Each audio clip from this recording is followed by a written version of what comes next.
There he is. This hearing will come to order. We'll ask all members to take their seats at this time. And today we consider how the United States should confront the full range of threats that Iran poses to our national security and poses to the security of our regional allies and partners. And I'll give you my view of this, but I believe that President Obama's flawed nuclear deal was a gamble that Iran would choose to become a responsible actor, a country focused on prosperity for its people and security along its borders. And unfortunately and predictably, the Tehran regime clearly sees itself as a movement, one that uses ideology and violence to destabilize its neighbors, to threaten others, mainly the United States and Israel. That is why we still hear, death to Israel, death to the United States. Israel is a one-bomb country. That's why we hear this. In Iraq and Syria, Iran's Revolutionary Guards have taken advantage of the fight against ISIS, and they're using their shock troops and Shia militia to brutalize Syrians and to seize much of the territory. As ISIS loses ground, the risk is real that one version of radical Islamist terror, ISIS, is simply replaced by another. Meanwhile, Hezbollah, ascendant in Lebanon, has thousands of fighters in Syria. It is well positioning itself to intensify its original mission, the destruction of Israel. This terrorist organization is building a deadly rocket arsenal ready to rain terror on the Jewish state. I was in Israel during the 2006 Hezbollah rocket campaign. Its capabilities then, quite substantial, are far more concerning today. This is a powder keg. This makes it all the more critical that we stop Iran from completing a land bridge from Iran to Iraq to Syria to Lebanon. This would be an unacceptable risk and, frankly, a strategic defeat. It's not just Israel's security on the line. I feel that if Iran secures this transit route, it will mark the end of the decades-long U.S. effort to support an independent Lebanon. Jordan's security, too, would be imperiled. This threat grows infinitely worse if Iran develops a nuclear weapons capability. In this regard, Iran's continued pursuit of intercontinental ballistic missiles, funded by the cash bonanza it received when sanctions were lifted, is telling. No country has run such an expensive program without also seeking nuclear warheads to go on top. These missiles are designed to hit us. While the nuclear deal may have constrained Iran's ability to produce fissile material, these restrictions begin to sunset in less than a decade, leaving Iran with an industrial enrichment capability. The reluctance of international inspectors today to demand access to military bases means that we don't know to what extent Iran is engaged in the complex, but more easily hidden work of designing a nuclear warhead. And that's why clear majorities on this committee and in the House opposed the nuclear deal. Ultimately, however, the Obama administration rammed it through anyway. And as a result, roughly $100 billion was handed over to Iran. Much of this is now in the hands of the Iranian Revolutionary Guard Corps. An incredible amount of leverage lost. As flawed as the deal is, I believe we must now enforce the hell out of it. Let's work with allies to make certain that international inspectors have better access to possible nuclear sites, and we should address the fundamental sunset shortcoming as our allies have recognized. This committee will do its part tomorrow by marking up the Ballistic Missiles and International Sanctions Enforcement Act. We must also respond to Iran's efforts to destabilize the region. This includes using our allies in Europe to designate Hezbollah in its entirety as a terrorist organization and providing the administration with additional tools to go after this Iranian proxy, as we voted to do this last week in this committee. Finally, we should be supporting the Iranian people who want a better life, who want more freedom, instead of suffering under the brutal repression of an ideologically inspired, hateful regime. We have no will towards the Iranian people. It is their government that gravely threatens us and threatens our allies. This is the approach that I believe the United States must take for our national security. Later this week, the President will make a legislatively mandated decision on certification of the nuclear deal. Whatever he decides, it is critical that the President lay out the facts. He should explain that his decision, he should explain what it means, he should explain what it doesn't mean. And then I hope, as I've tried to do here today, the President will define a responsible path forward to confront the full range of threats posed by Iran. I now will go to the ranking member for his remarks. Mr. Engel. Thank you, Mr. Chairman, and thank you for calling this hearing. To our witnesses, welcome to the Foreign Affairs Committee. Thank you all for your history of service to our country. It's very much appreciated. There's no doubt whatsoever that Iran poses a grave threat to security in its neighborhood and around the globe.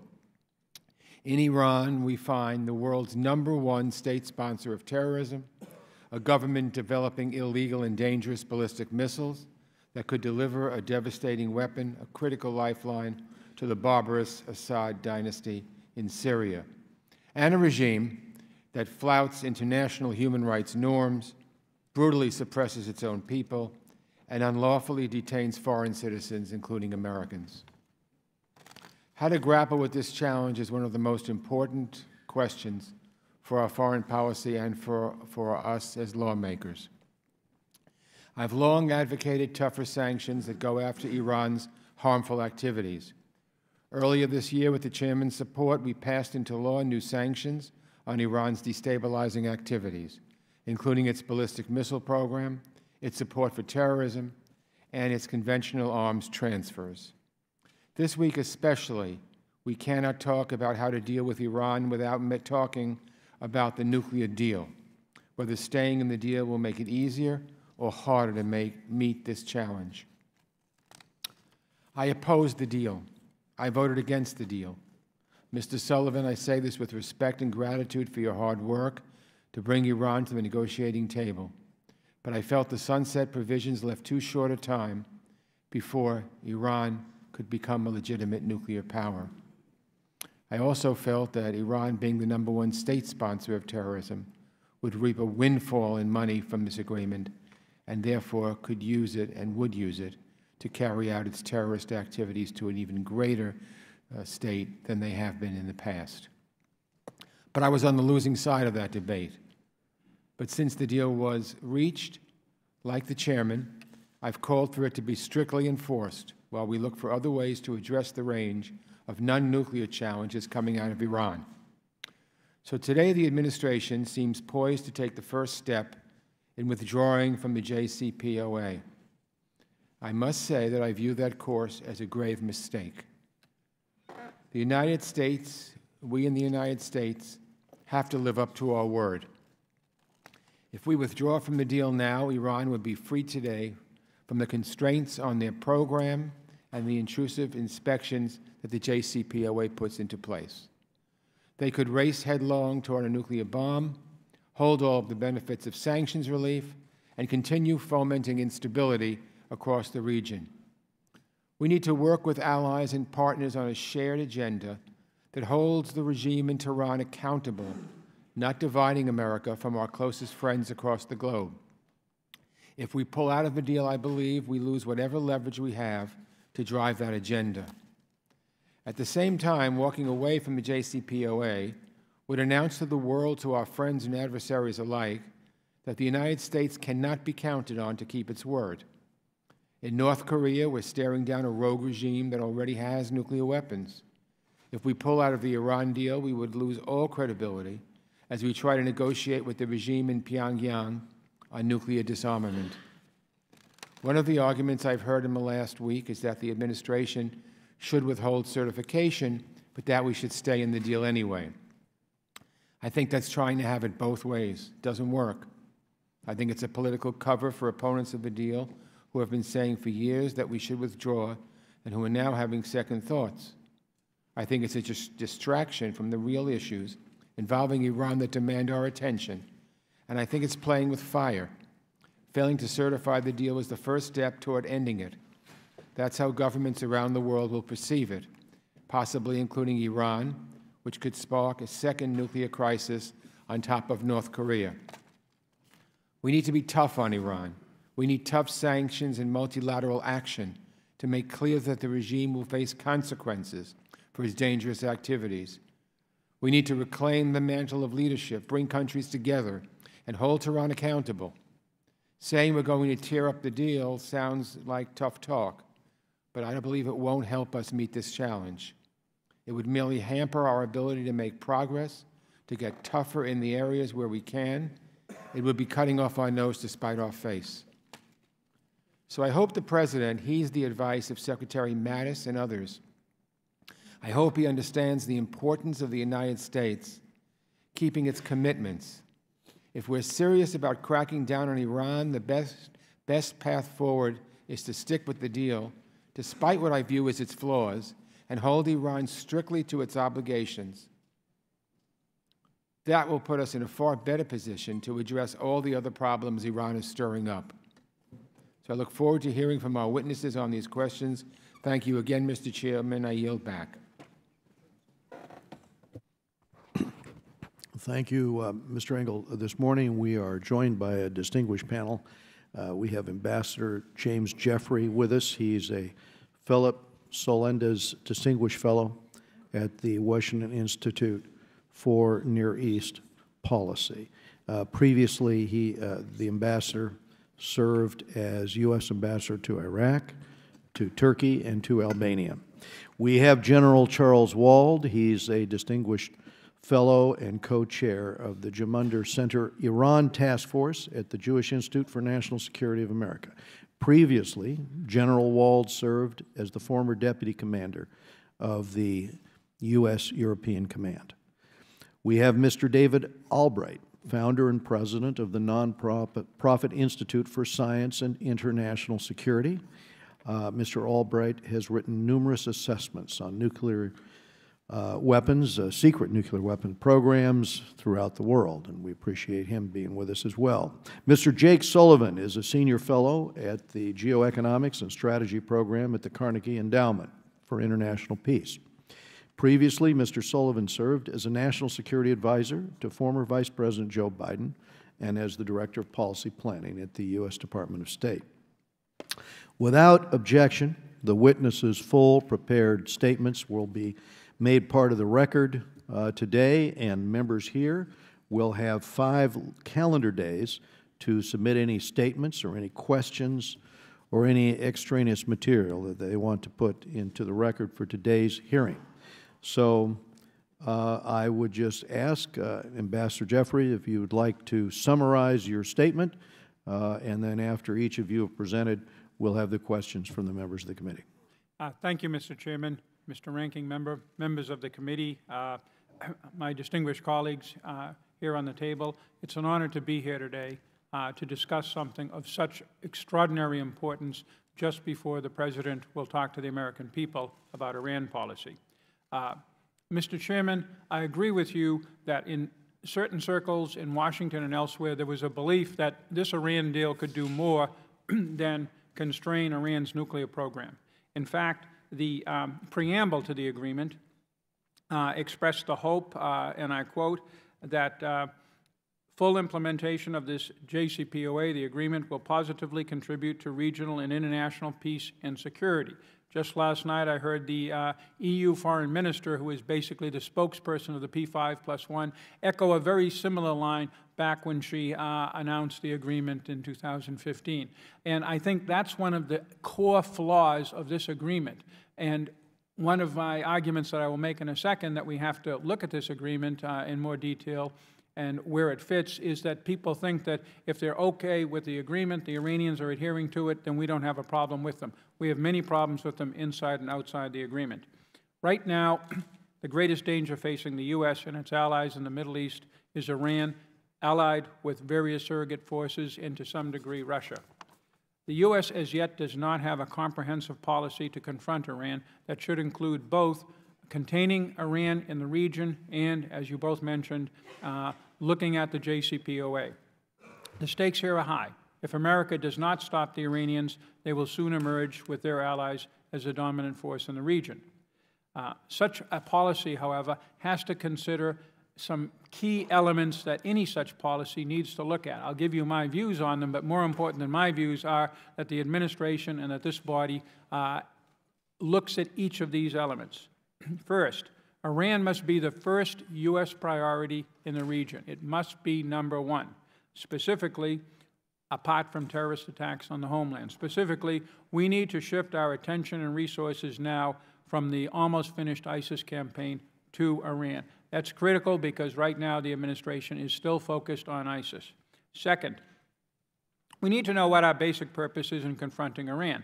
Is it to push back on Iran's specific regional moves, or is it to affect significantly Iran's overall goals and role in the region, or is it regime change? There are voices on all three here in Washington.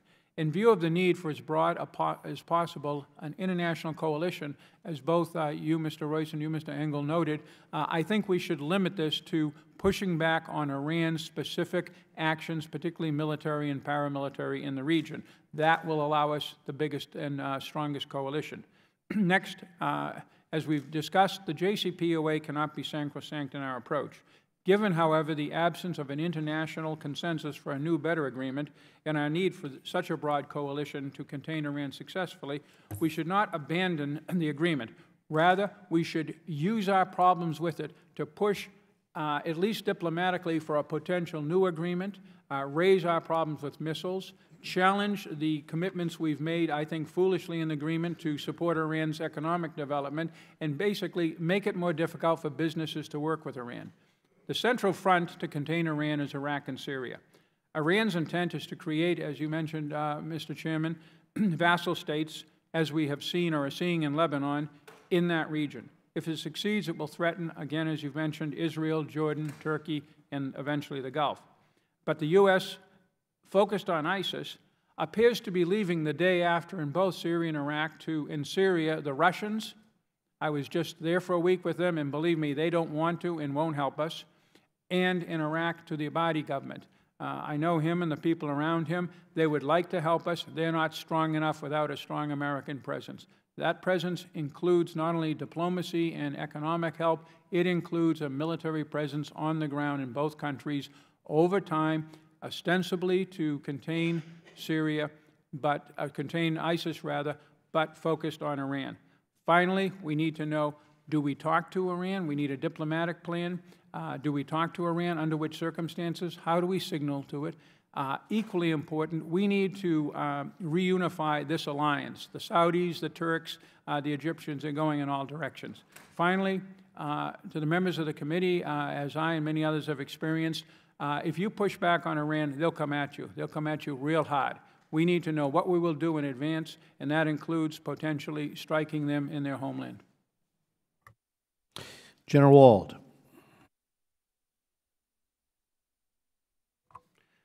Thank you, Mr. Chairman, Ranking Member Engel, and members of the committee. Thank you again for the opportunity to appear before you today to discuss responses to the full range of threats posed by Iran. I've followed Iran closely throughout my career, including in my current capacity as the co-chair of the Iran Task Force at the Ginza Tremendous Center. This summer, our task force issued a report on the need to restore U.S. leverage to confront the full spectrum of Iran's menacing behaviors. Understandably, current debate is focused on the JCPOA and whether continued adherence to the deal serves our national interests. Our Ginza task force has been an outspoken critic of this agreement, which gives Tehran great financial, military, and geopolitical benefits while robbing the United States of our previous leverage against Iran.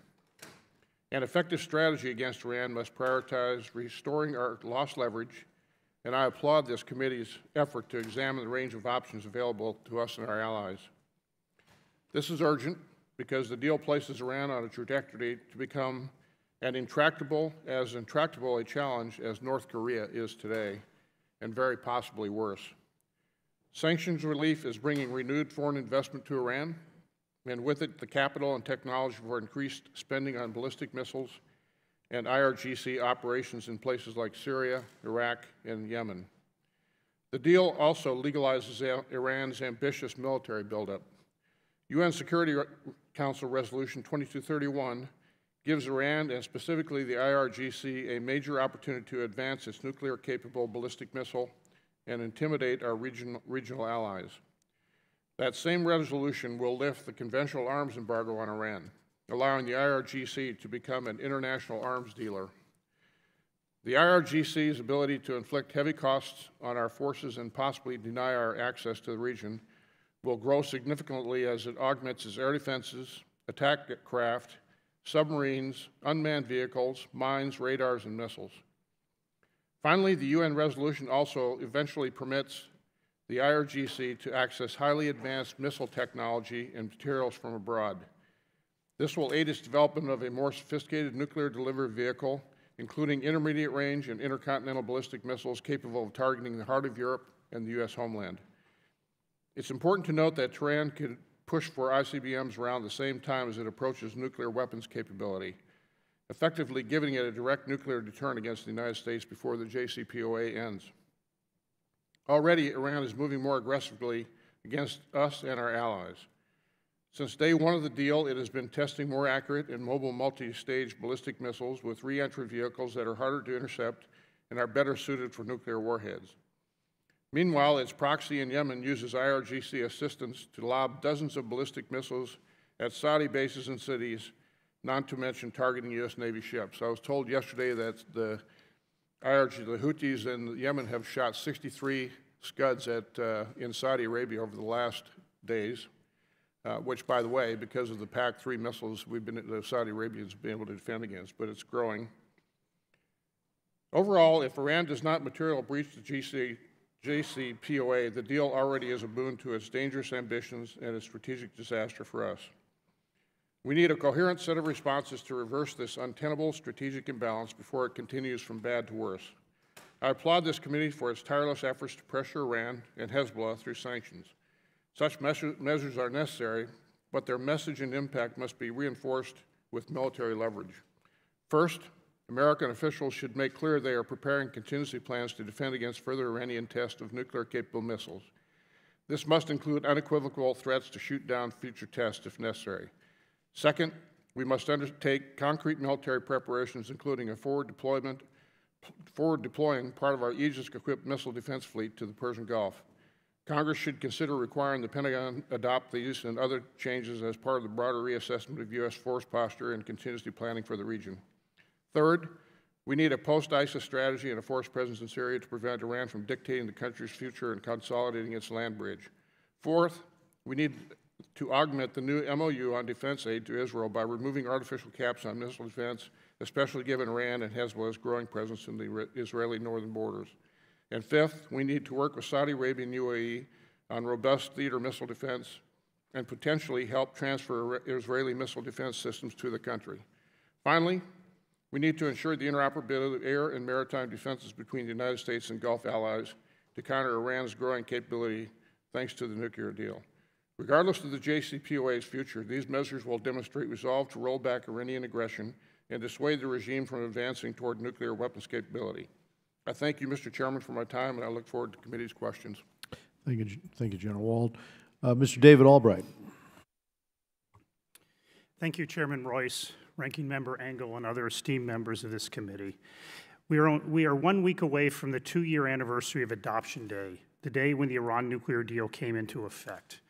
It is clear now that Iran is no South Africa, which should serve as a benchmark to evaluate any country giving up a nuclear weapons program, coming into compliance with the Nuclear Non-Proliferation Treaty, and building a peaceful relationship with its neighbors. In contrast, Iran has only temporarily frozen its most threatening nuclear weapons capabilities. It has maintained since implementation day as a matter of policy that it will not allow IAEA inspections of its military sites. Finally, Iran has continued its threats against U.S. national interests and has conducted a range of malign behaviors.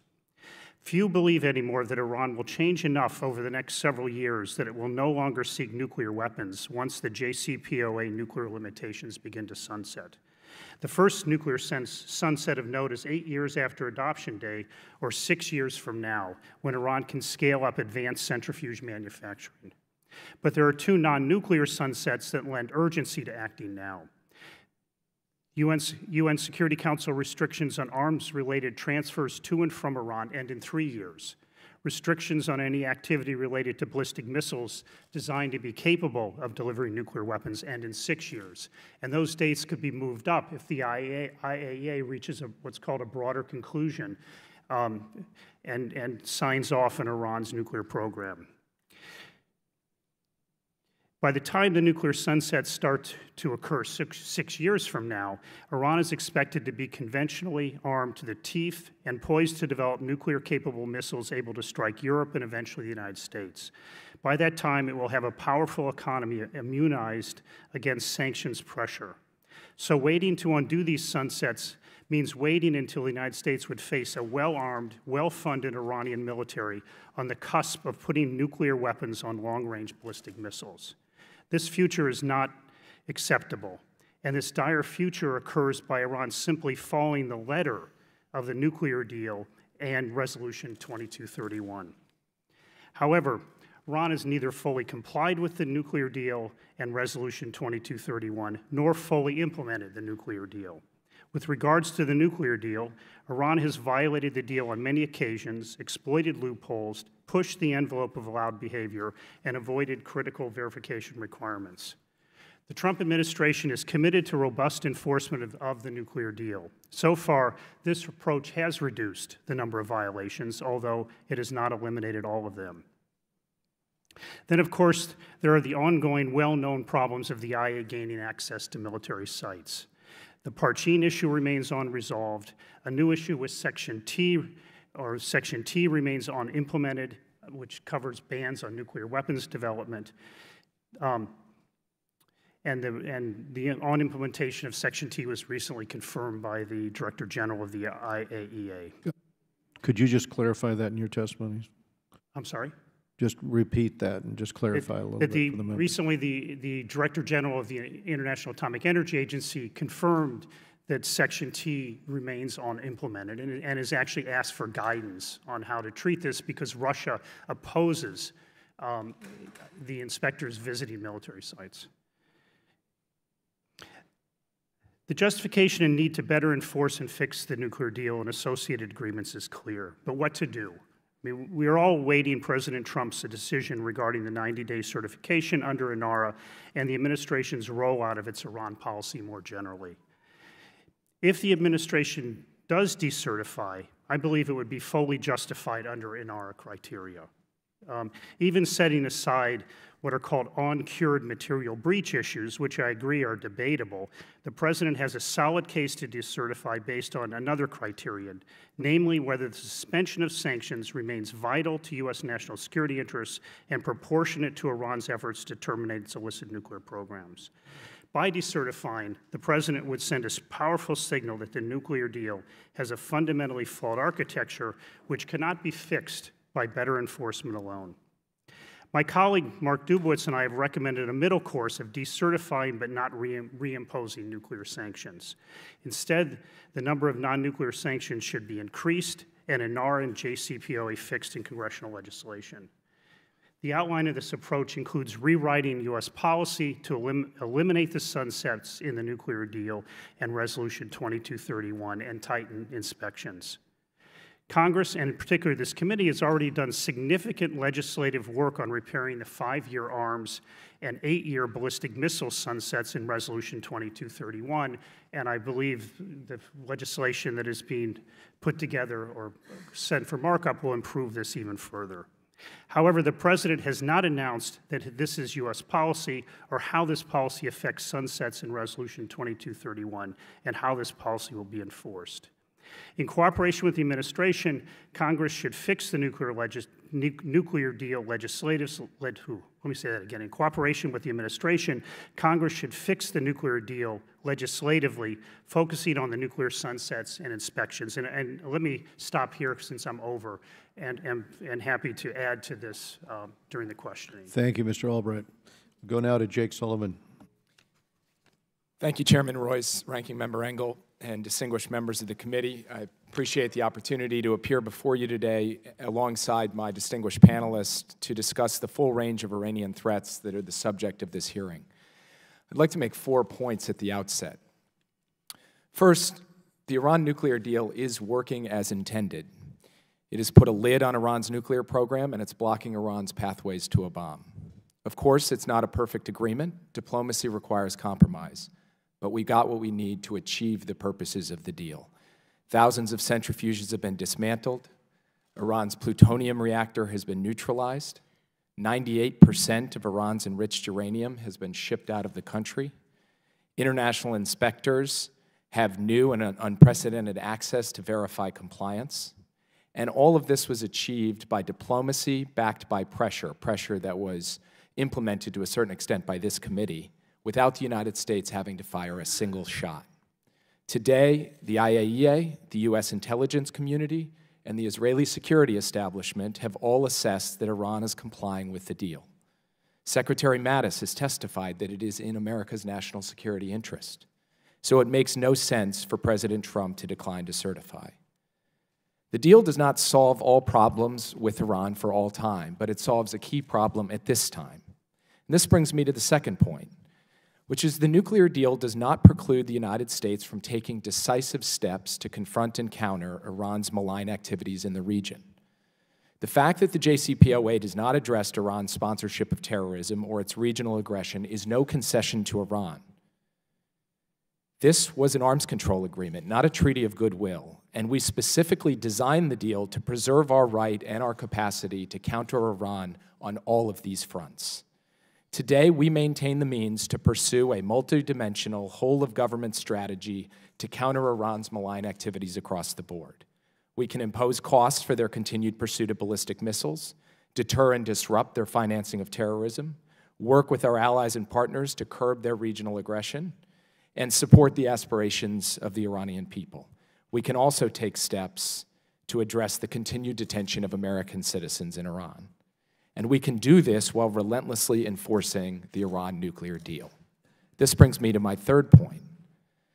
The best strategy to counter the full range of Iranian threats is to commit to the deal and, to borrow a phrase from the chairman, enforce the hell out of it, not cast it into doubt and raise questions about America's credibility. We want our partners around the world to ramp up pressure on Iran's malign activities in the region. We want our European partners to stop making the artificial distinction between Hezbollah's political and military wings.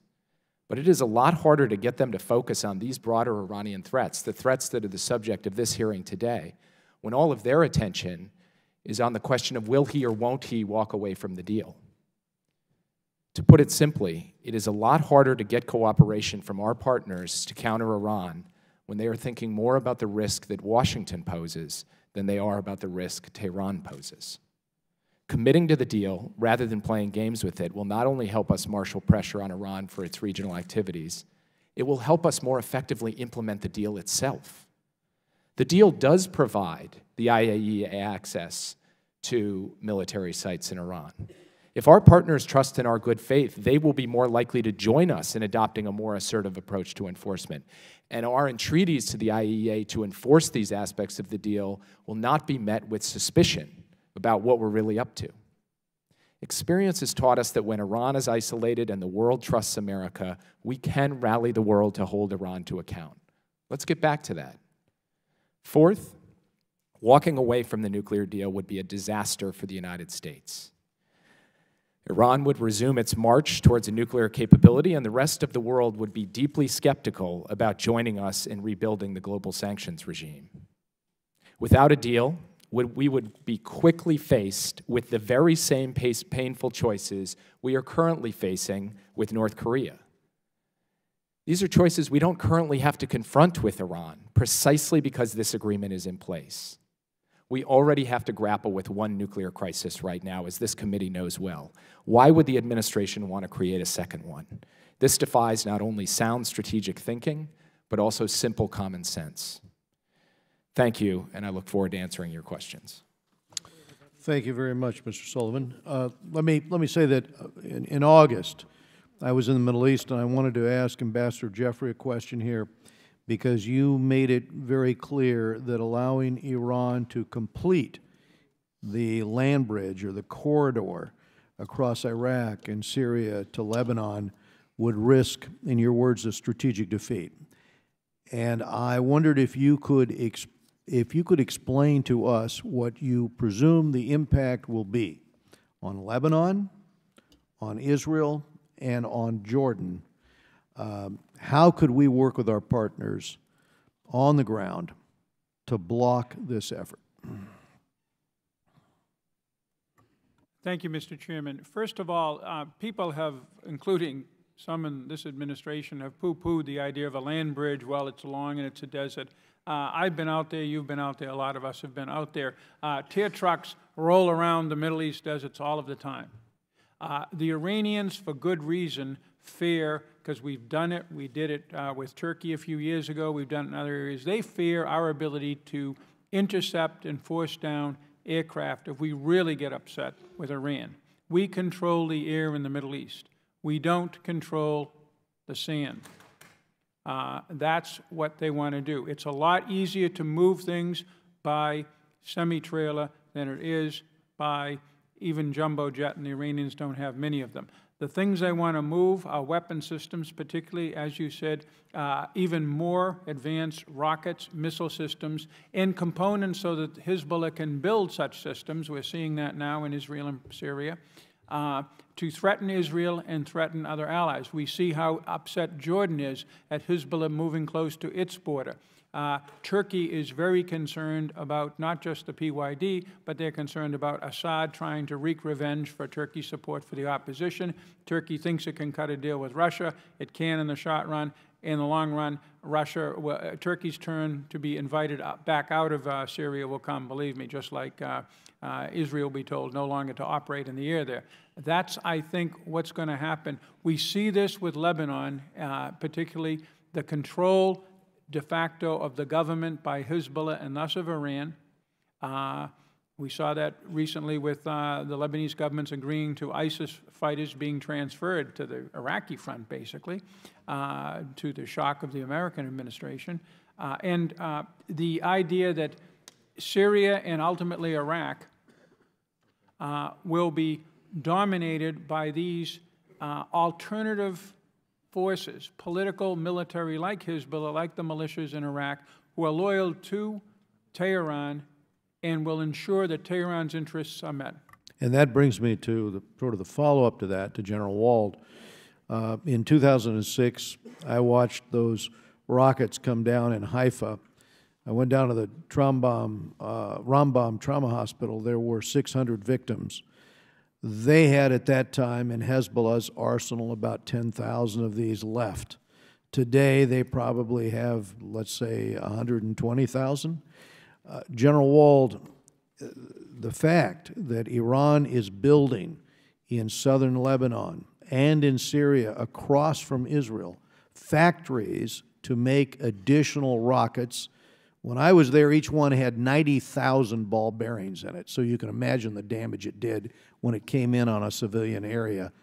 What can we do to help Israel respond to this obvious threat, since they keep telegraphing the punch that they intend to deliver?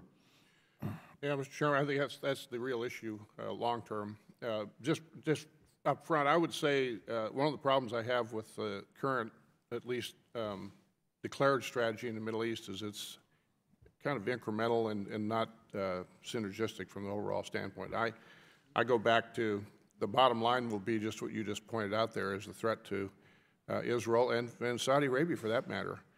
And I think there's actually a new world kind of evolving in the Middle East that we need to start taking advantage, and that's this commonality of enemy with Saudi Arabia and Israel, for one thing.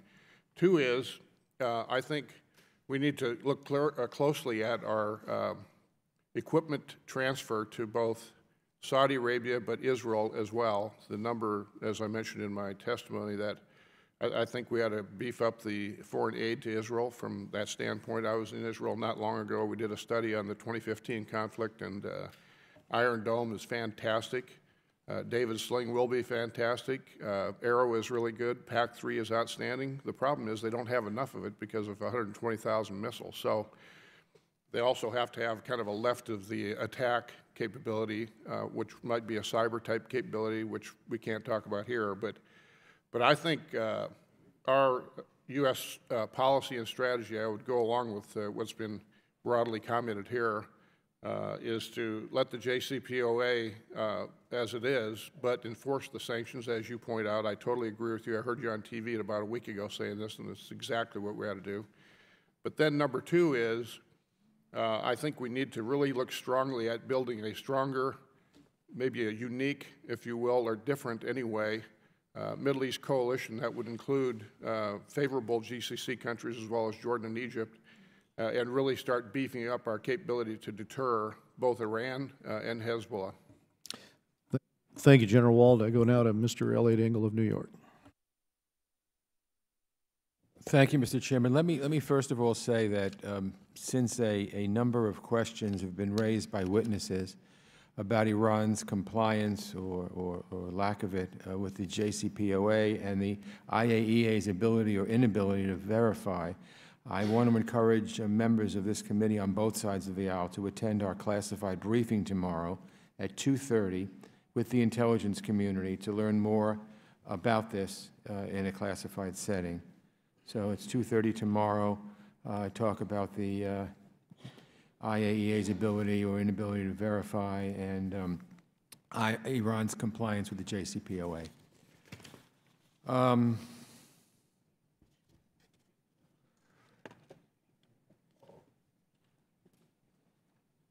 Let me ask Mr. Sullivan,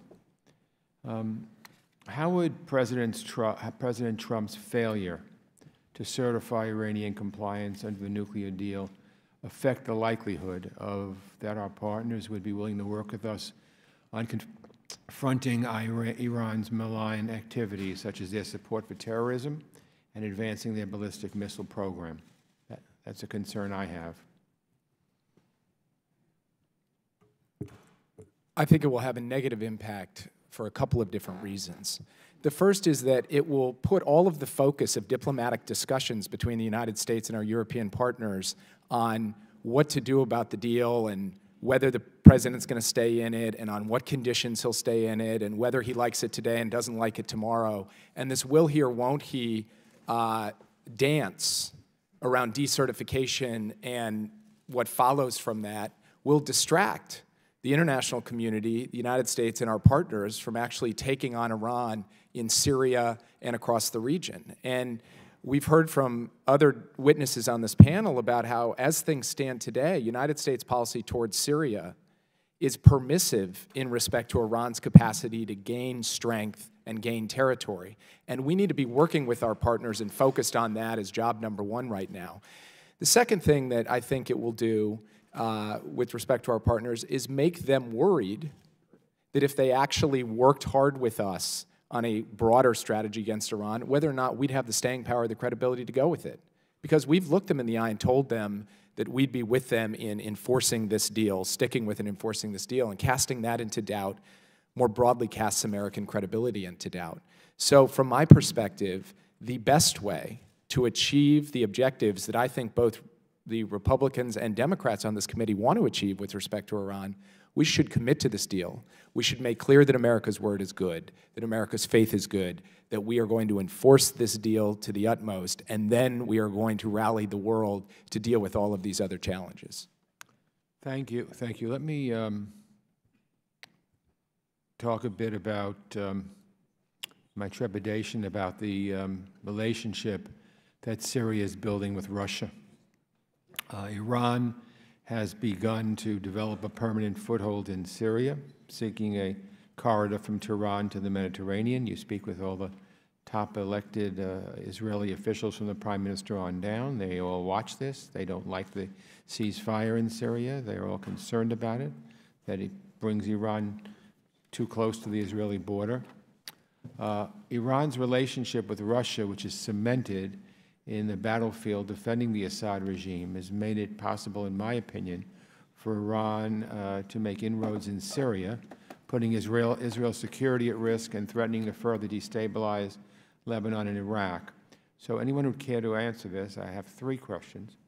Is the United States relying on Russia to influence Iran? Would Russia agree to keep Iran contained? And what motivation does Russia have in keeping Iran in check? Seems to be falling in right with their principles. Ambassador Jeffrey? I'll start with my conversations in Moscow 2 weeks ago. I can't get into the details of who we talked with because it was track 2, but we met both officials and, how can I put it, former officials with close ties to the government.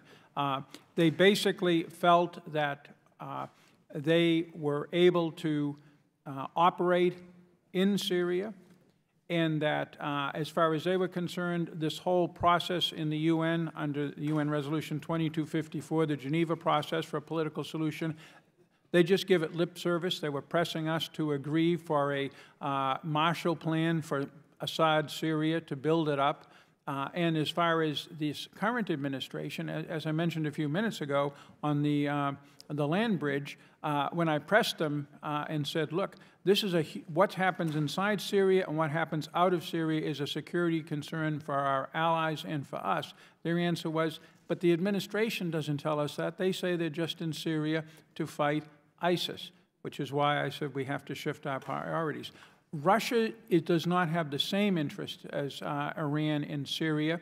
For example, Russia wants to build up the Syrian government and the regular Syrian military forces. Iran wants to at least implicitly undercut them by creating alternative power centers politically and particularly militarily. The model is Hezbollah. So there is some strain between the two. Russia also realizes that Israel and other countries are looking to Russia to constrain Iran, and it may be that Russia will be playing that mediator role. But that isn't good for us either, for Syria to be a threat to the region that is mediated only by Russia and not by us, because the way this place has worked for the last 30 years is we've been the country that has come in and kept things under wraps. So I do not think that Russia is fundamentally at odds with Iran in Syria. I don't think the differences are that big. I think that we, as a government, if we have a specific policy, which we don't have yet, we might be able to use Russia on the margins, but not too much, because they are basically an anti-status quo power, as is Iran in the region, and we and our allies are status quo powers. It's that simple. Ileana Ros-Lehtinen of Florida. Thank you so much, Chairman Royce. It's abundantly clear that at this point, this fanciful notion that if only we come to a nuclear agreement with Iran first, then Iran would be willing to engage on the rest of its illicit activity has proven to be just that, fanciful. And Mr. Albright, you raised the possibility of the issue of non-implementation of Section T, and that verification of this section would undoubtedly require IAEA access to military sites. Has Iran been granting the IAEA access to military sites, yes or no? Not since implementation day. Thank you. Now, paragraph 27 of Section E in the August 2017 IAEA Board of Governors report on verification and monitoring of Iran's compliance with the JCPOA states, quote, the agency's verification and monitoring of Iran's and other JCPOA nuclear-related commitments continues, including those set out in sections D, E, S, and T of Annex 1 of the JCPOA, end quote. If the IAEA is not getting access to military sites to verify Section T, how is verification and monitoring of this section taking place, and how is Iran in compliance? Well, I think the IAEA leaves out many things from its reports. I mean, I spend a lot of time talking to governments in Europe, people associated with the IAEA, to try to learn things. And it's just a decision that the Director General made that he's not going to be very transparent. And one of the reasons I looked into Section T was because it just seemed to be a clear contradiction in between what he was saying, the Director General was saying, and what was actually happening on the ground. Thank you, sir. And I don't think I'll have time for responses in this setting, but we'll talk afterwards, and I know we'll have an opportunity. Ambassador Jeffrey, you discussed the need to strip the so-called seal of approval bestowed upon Iran by the JCPOA and undercutting the willingness of the international business community to fund Iran's economy. And you also talk about strengthening the U.S.-EU anti-Iran alliance. But the reality, as we know, is that EU nations have been unwilling to take any anti-Iran action, partly for fear that Iran will leave the JCPOA, but also in large part because they have concluded billions upon billions of dollars in deals with Iran. And I would ask you, we'll talk later, to your knowledge, has the EU imposed any new non-nuclear related sanction or designation against Iran since the JCPOA? And how do we get the EU on board when its member states have given their seal of approval and opened up Tehran for business? And then for General Wald, you mentioned Iranian regional aggression under the JCPOA, undermining efforts in Iraq and in Syria, support for Hezbollah, support for the Houthis in Yemen. And there are also concerns that Qatar's restoration of ties with Iran, with Zarif having visited the emir just last week. So I would ask just how bad the consequences are for the region if Iran continues to support the Houthis and now draws closer to the Qataris. How would we be addressing that? And Mr. Chairman, a note for the committee, as we here are discussing the Iran non-proliferation threat, I'd like to report to the committee that our very own Yelem Poblet was nominated today for the position of Assistant Secretary of State for verification and compliance. And as many of you know, Yelem served as the Chief of Staff and the Staff Director for this committee, and we congratulate Dr. Poblet on this nomination. So I won't have time for answers, but I'll chat with the gentleman afterward. So I yield back, Mr. Chairman. I thank the gentlelady for yielding back. Mr. Brad Sherman of California. Mr. Chairman, I could imagine buying a flawed automobile and deciding it's a bad deal. And in some jurisdictions, you can just take the car back to the dealer and you get back all your money. But imagine if you lived in a jurisdiction where if you take the car back to the dealer keeps the car and your money. Iran is going to keep our money. We unfroze $100 billion of their money. People argue about whether that's larger or smaller than that amount. We delivered over $1 billion in currency. We can renounce this deal. Iran keeps the money and is then liberated from all of the restrictions on their nuclear program. Now, I oppose this deal because the restrictions on Iran's nuclear programs were temporary, but U.S. obligations under the deal are permanent. What we should be trying to do is extend and enforce the nuclear sanctions. If we renounce this deal, we don't extend and enforce the nuclear sanctions and restrictions on Iran, we end them. Now, there are two methods by which we can get to that bad result. The first is on our minds now because it could be triggered, the first stop could be on October 15th. And that is the President could fail to issue the certification under the Iran Nuclear Review Act. I think if he did that, the press might overplay it, but all it does is change Senate rules. It says that there could be a bill that would get immediate, or 60-day attention, or it would get expedited attention in the Senate to reimpose one or more of the sanctions that we agreed to get rid of as part of the JCPOA. And they'd need 50 votes instead of 60.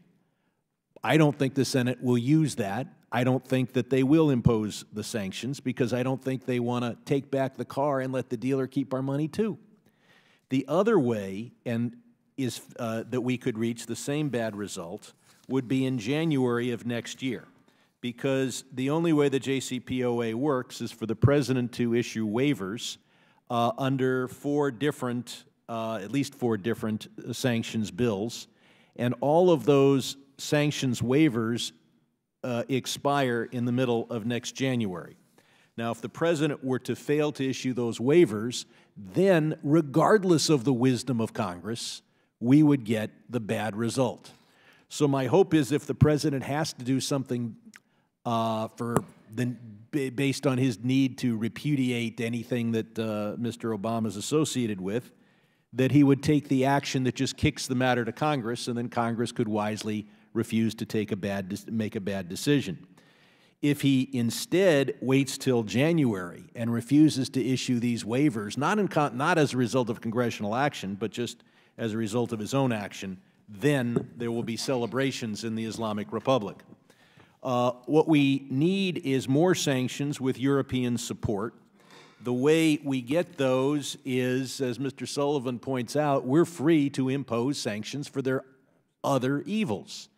And a number of us asked John Kerry about this in July of 2015 when he came before us. I specifically asked about the central bank sanctions. And I said, is Congress and the United States free under this agreement to adopt new sanctions legislation that will remain in force as long as Iran holds our hostages or supports Assad? I could have added, or supports the Houthi or engages in terrorism. His response was, we are free to adopt additional sanctions as long as they are not a phony excuse for just taking the whole pot of past ones and putting them back. So we have to convince the world that we are sanctioning Iran in a different way for different reasons. The more we say we hate the deal and we are in the process of repudiating the deal, the more the sanctions of 2017 begin to look like a phony excuse for taking the whole pot of past ones and putting them on and letting Iran argue that they are liberated from the nuclear restrictions. The more we say that we're going to live with this deal, that we respect the deal, and that we are imposing new sanctions because of Iran's other evils. And here I want to thank the Islamic Republic because they have committed such incredible evils, such mass murder in Yemen and in Syria, that they will more than justify any sanctions any of us can come up with. I've used my time. I would ask the witnesses to respond for the record, and particularly I'd like Mr. Sullivan to outline what are the toughest sanctions we can impose that meet Kerry's standard. Thank you, Mr. Sherman. Mr. Chris Smith of New Jersey. Thank you very much, Mr. Chairman.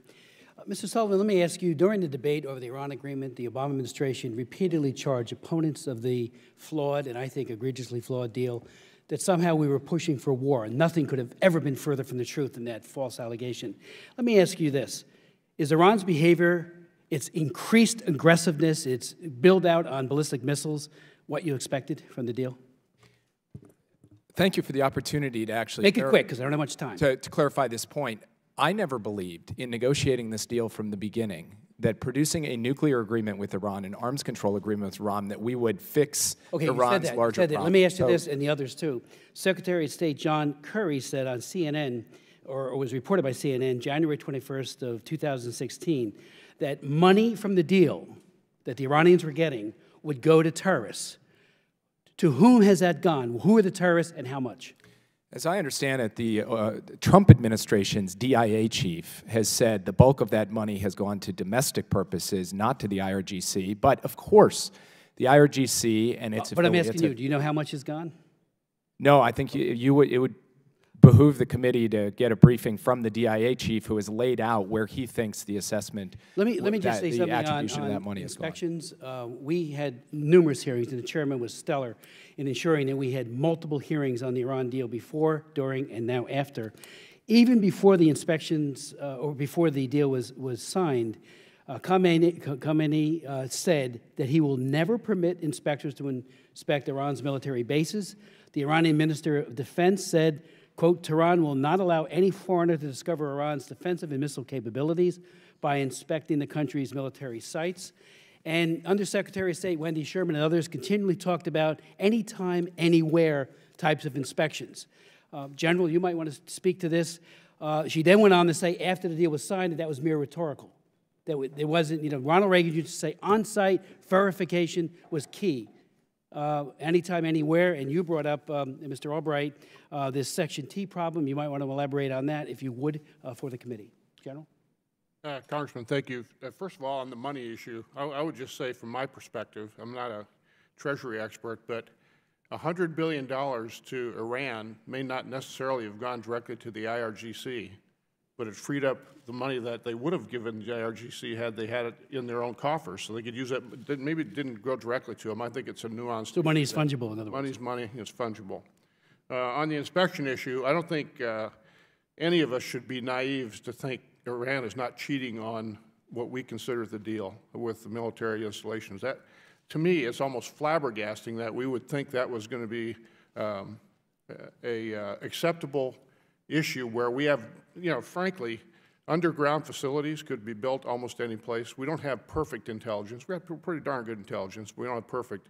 I would venture to say that I would be 99.9% sure Iran's cheating on the deal, and that portion of it needs to be looked at closely. And I'm very disturbed that we're basically void of a real broad strategy in the Middle East that would both defend our interest and Israel's. I think one of the unfortunate mistakes that the Obama administration made was to downplay the importance of getting demonstrated access to military sites in Iran and solving these, what are called these possible military dimension issues prior to implementation day. It set up a very unworkable dynamic for the inspectors. There is a mechanism in the deal to really press Iran to accept inspections, but it happens to have a huge risk of bringing down the deal. And the international inspectors don't want to be put in that position. And I think that's been part of their timidity to push this issue. And I think one of the things that if the president does decertify, or in fact if he even doesn't, there is a need for Congress to start thinking through legislation to fix this deal. And I think there's many ways to do that, but I think it is a priority to focus on how to ensure that the inspectors get in there. And I would add that most of this new talk of wanting to enforce the deal better among our allies, willing to look at fixes, is only because President Trump said he would walk away. Before that, there were big problems in getting the Europeans to take any of these problems seriously. So I think that President Trump has done a service. While we could all argue about how it's played out, but he's done a basic service to try to get people to focus on the inadequacies in this deal and fix them. Let me just ask, final second, Iran, North Korea collaboration, does it exist? It has in the past. What is the status of it now? Certainly there's a belief there's collaboration on missiles. On nuclear, it's much more uncertain, but it's a concern for the future.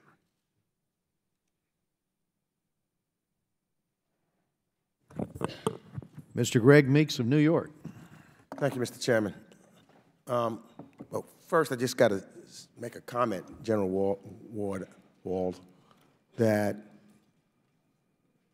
your last statement, clearly speculation is 90%. It's pure speculation. And speculation without facts, sir, is very dangerous. So I just have to make that comment. I don't need an answer, but I just need to make that statement because Well, I would just say one thing. There's a 0.1%, it's very dangerous. 0.01% that it isn't. Number two is don't. Sir, I only have a limited time. I'm reclaiming my time.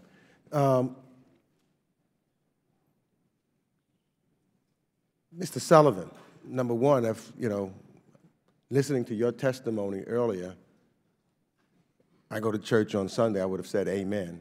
It seems to me that it made logical sense. I think people forget how we got to the table in the first place. It wasn't bilateral agreement between us and Iran.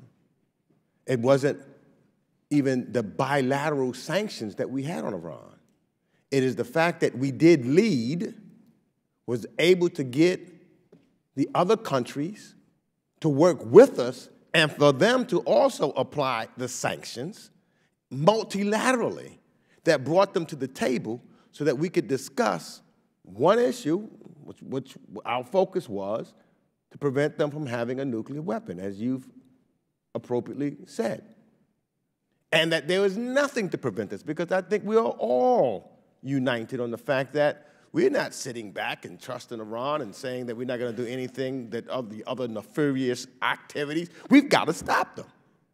And we've got to use, other sanctions. We've got to continue to try to unite and bring our allies together as we did on this agreement to prevent Iran from having a nuclear weapon. And I think that we all agree, too. I don't know any bill ever passed the United States Congress or any place else that's perfect. There's no bill that's perfect. We always negotiate, and no one gets their way 100%. That being said, I would be interested to know, Ambassador Jeffrey, you heard the testimony of Mr. Sullivan. Is there anything that you disagree with that Mr. Sullivan said? I was both hoping and fearing that that question would come up, Congressman, because Jake and I have both worked a lot in the diplomatic world, and when we disagree, this is a disagreement of opinion. We can't prove it. Here's the problem with this agreement and our allies. First of all, our allies in the region are happy if we not walk away from the agreement, but we can certainly do quite a bit on it. We're really talking about our allies in Europe. And they have an almost rabid embrace of this agreement because of their philosophy, which is that international agreements and the UN are the way to deal with all problems. The problem with this is they also have a rabid reluctance to engage or even to support us in engaging, doing the hard work of containing Iran. I don't think that us behaving well with this agreement is going to get them to sign up to more joint action in Syria and Iraq against Iran. I think rather, as Mr. Albright said, if we question that agreement and say, look, to the degree we're going to hold to much of it will depend on how successful we are regionally, and that requires your help, I think that's a way to go forward. Well, and I think with go ahead, Mr. Sullivan. I see you want to say something. I think this military inspections issue is a great case in point. The deal provides the IAEA the opportunity to get access to Iran's military sites, and Iran is not allowed to simply say no. However, it also requires our allies to work with us, our European partners to work with us to make that happen. When Ambassador Haley goes to Vienna to raise the issue of access to military sites, and there are reports in the press here that says the reason the Trump administration is raising this is they want it as an excuse to walk away from the deal, it's no surprise the Europeans and the IAEA are reluctant to engage with the United States on that issue. From my perspective, the way we were able to build a campaign of pressure against Iran to get to this nuclear deal in the first place, which the Europeans did not want to go along with because they were allergic to the really biting sanctions, it was by making clear that the United States was going to act in good faith and that all of the burden of proof was on Iran.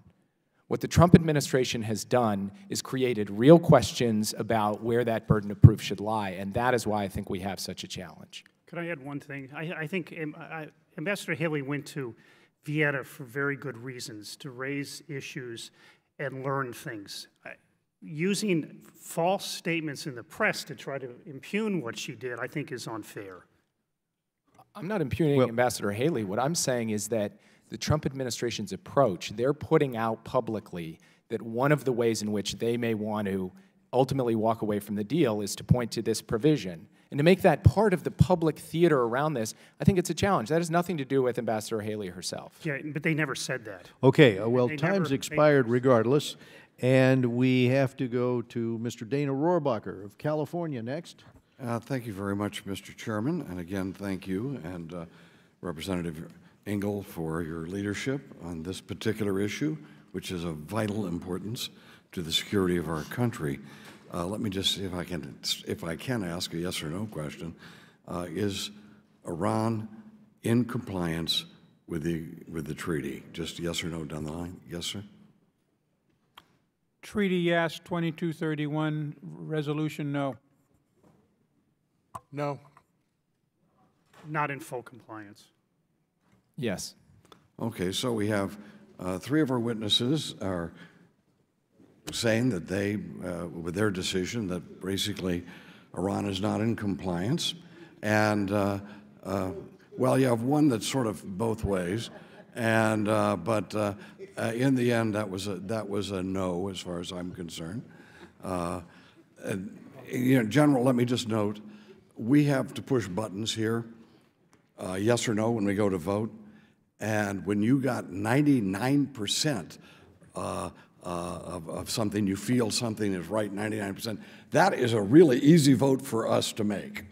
Maybe I'm just talking for myself, because you do realize there's always a couple percentage points on the other side of the argument. So let's just say already we have the majority, at least, of this of our witnesses today saying that Iran is not in compliance. And is there a question then? Should the President of the United States lie about it? We gave him the responsibility of determining where there was compliance.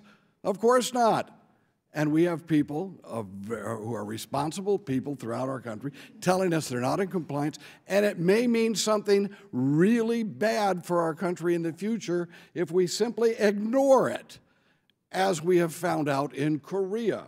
And I was right here when we were told about how North Korea deserved to have the treaty, and we gave them $5 billion, and now where are we at? On the edge of a catastrophe. No, it does not. Kicking the can down the road, asking the president not to recognize reality is not the answer here.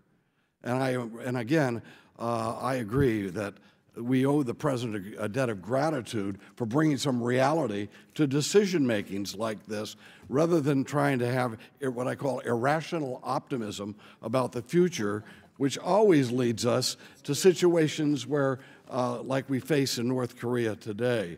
One thing that this is not just an alternative, however, of facing the mullahs down on this particular issue and or dealing with them in some way militarily. We have other ways of ratcheting up pressure on the mullah regime.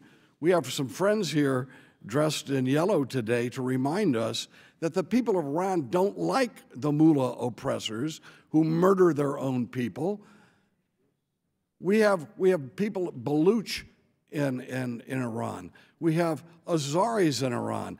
We have Kurds in Iran, all of whom feel they are oppressed. We haven't even ratcheted up any of the pressure on them, even as Iran, the mullah dictators, thumb their nose at us and take the money but don't comply fully with the expectations of that treaty. We need leadership here. We can't wait for more than 99% certainty before we act. And there are avenues that are non-military confrontational. So I would hope that we act. And I wish our president well. Our chairman, Ed Royce, in his opening statement, Chairman Royce mentioned the fact that there are people in Iran who are not our enemies. The people of Iran are not our enemies. It's the mullah regime, just like the people of North Korea are not our enemies. We've got to be realistic in our approach and not try to ignore realities if we're going to have a better and more peaceful future.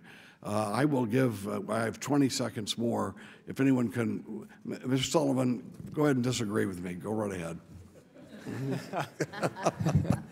I ask unanimous consent to give him additional time to disagree with Mr. Royce. Oh my gosh. I would say first, I wouldn't substitute the judgment. As much as I believe in myself and respect my colleagues here on this panel, I would not substitute the judgment of any of us for the combination of the IEA, the United States intelligence community, and the Israeli security establishment, all of whom have said Iran is complying with the deal. And then secondly, as respects the reality of Iran's malign activities in the region, I laid out my own views about the threat that it poses and the steps, the decisive steps the United States needs to take to do it. I think we do that better by committing to this deal than by playing games with it. Thank you. And thank you, witnesses, and Mr. Sullivan, although does that include a comment from one of our other guests as well? Yes, go right ahead.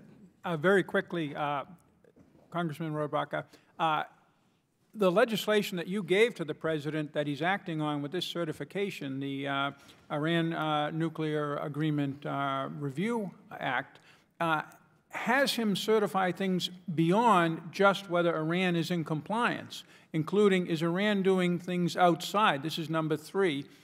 Is Iran doing things outside of the agreement, covert or others, for its nuclear weapons program? Arguably, its missiles would put it in that category. And number 4 is it in our vital national interest? I think that the President has room to take one of several positions here without necessarily challenging Mr. Sullivan's view that technically Iran is in compliance with the agreement, not the UN resolution.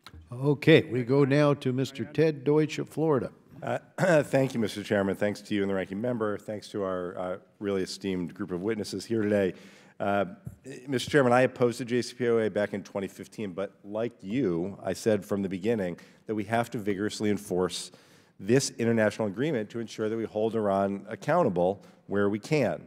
And while I continue to have some concerns, I believe the President's own Secretary of Defense and his own Chairman of the Joint Chiefs and the opinions that we've heard today that walking away from the deal is simply not in our interest. And Mr. Albright, you presented some of the dangers of the deal's sunset provisions. And beyond the ability of Iran in 8 to 13 years to ramp up centrifuge design and construction, increase enrichment activity, and pursue heavy water, there are conventional weapons sunsets coming even sooner. In just 3 years, UN restrictions on conventional weapons transfers expire. In 5 years, the sanctions on the missile program expire, and the EU arms embargo expires. And I think people are right to focus on the implications of these provisions lapsing. But if we walked away from the agreement tomorrow, if the President pulled us out of the JCPOA, those sunsets would effectively drop from a decade to a day, since Iran would be freed of its obligations under the deal. That's the implication of what happens if the President chooses to pull us out of this deal. Now, Mr. Albright, in your testimony, you recommend a policy whereby the JCPOA is but one aspect of many aimed at confronting Iran's malign activity. I could not agree more.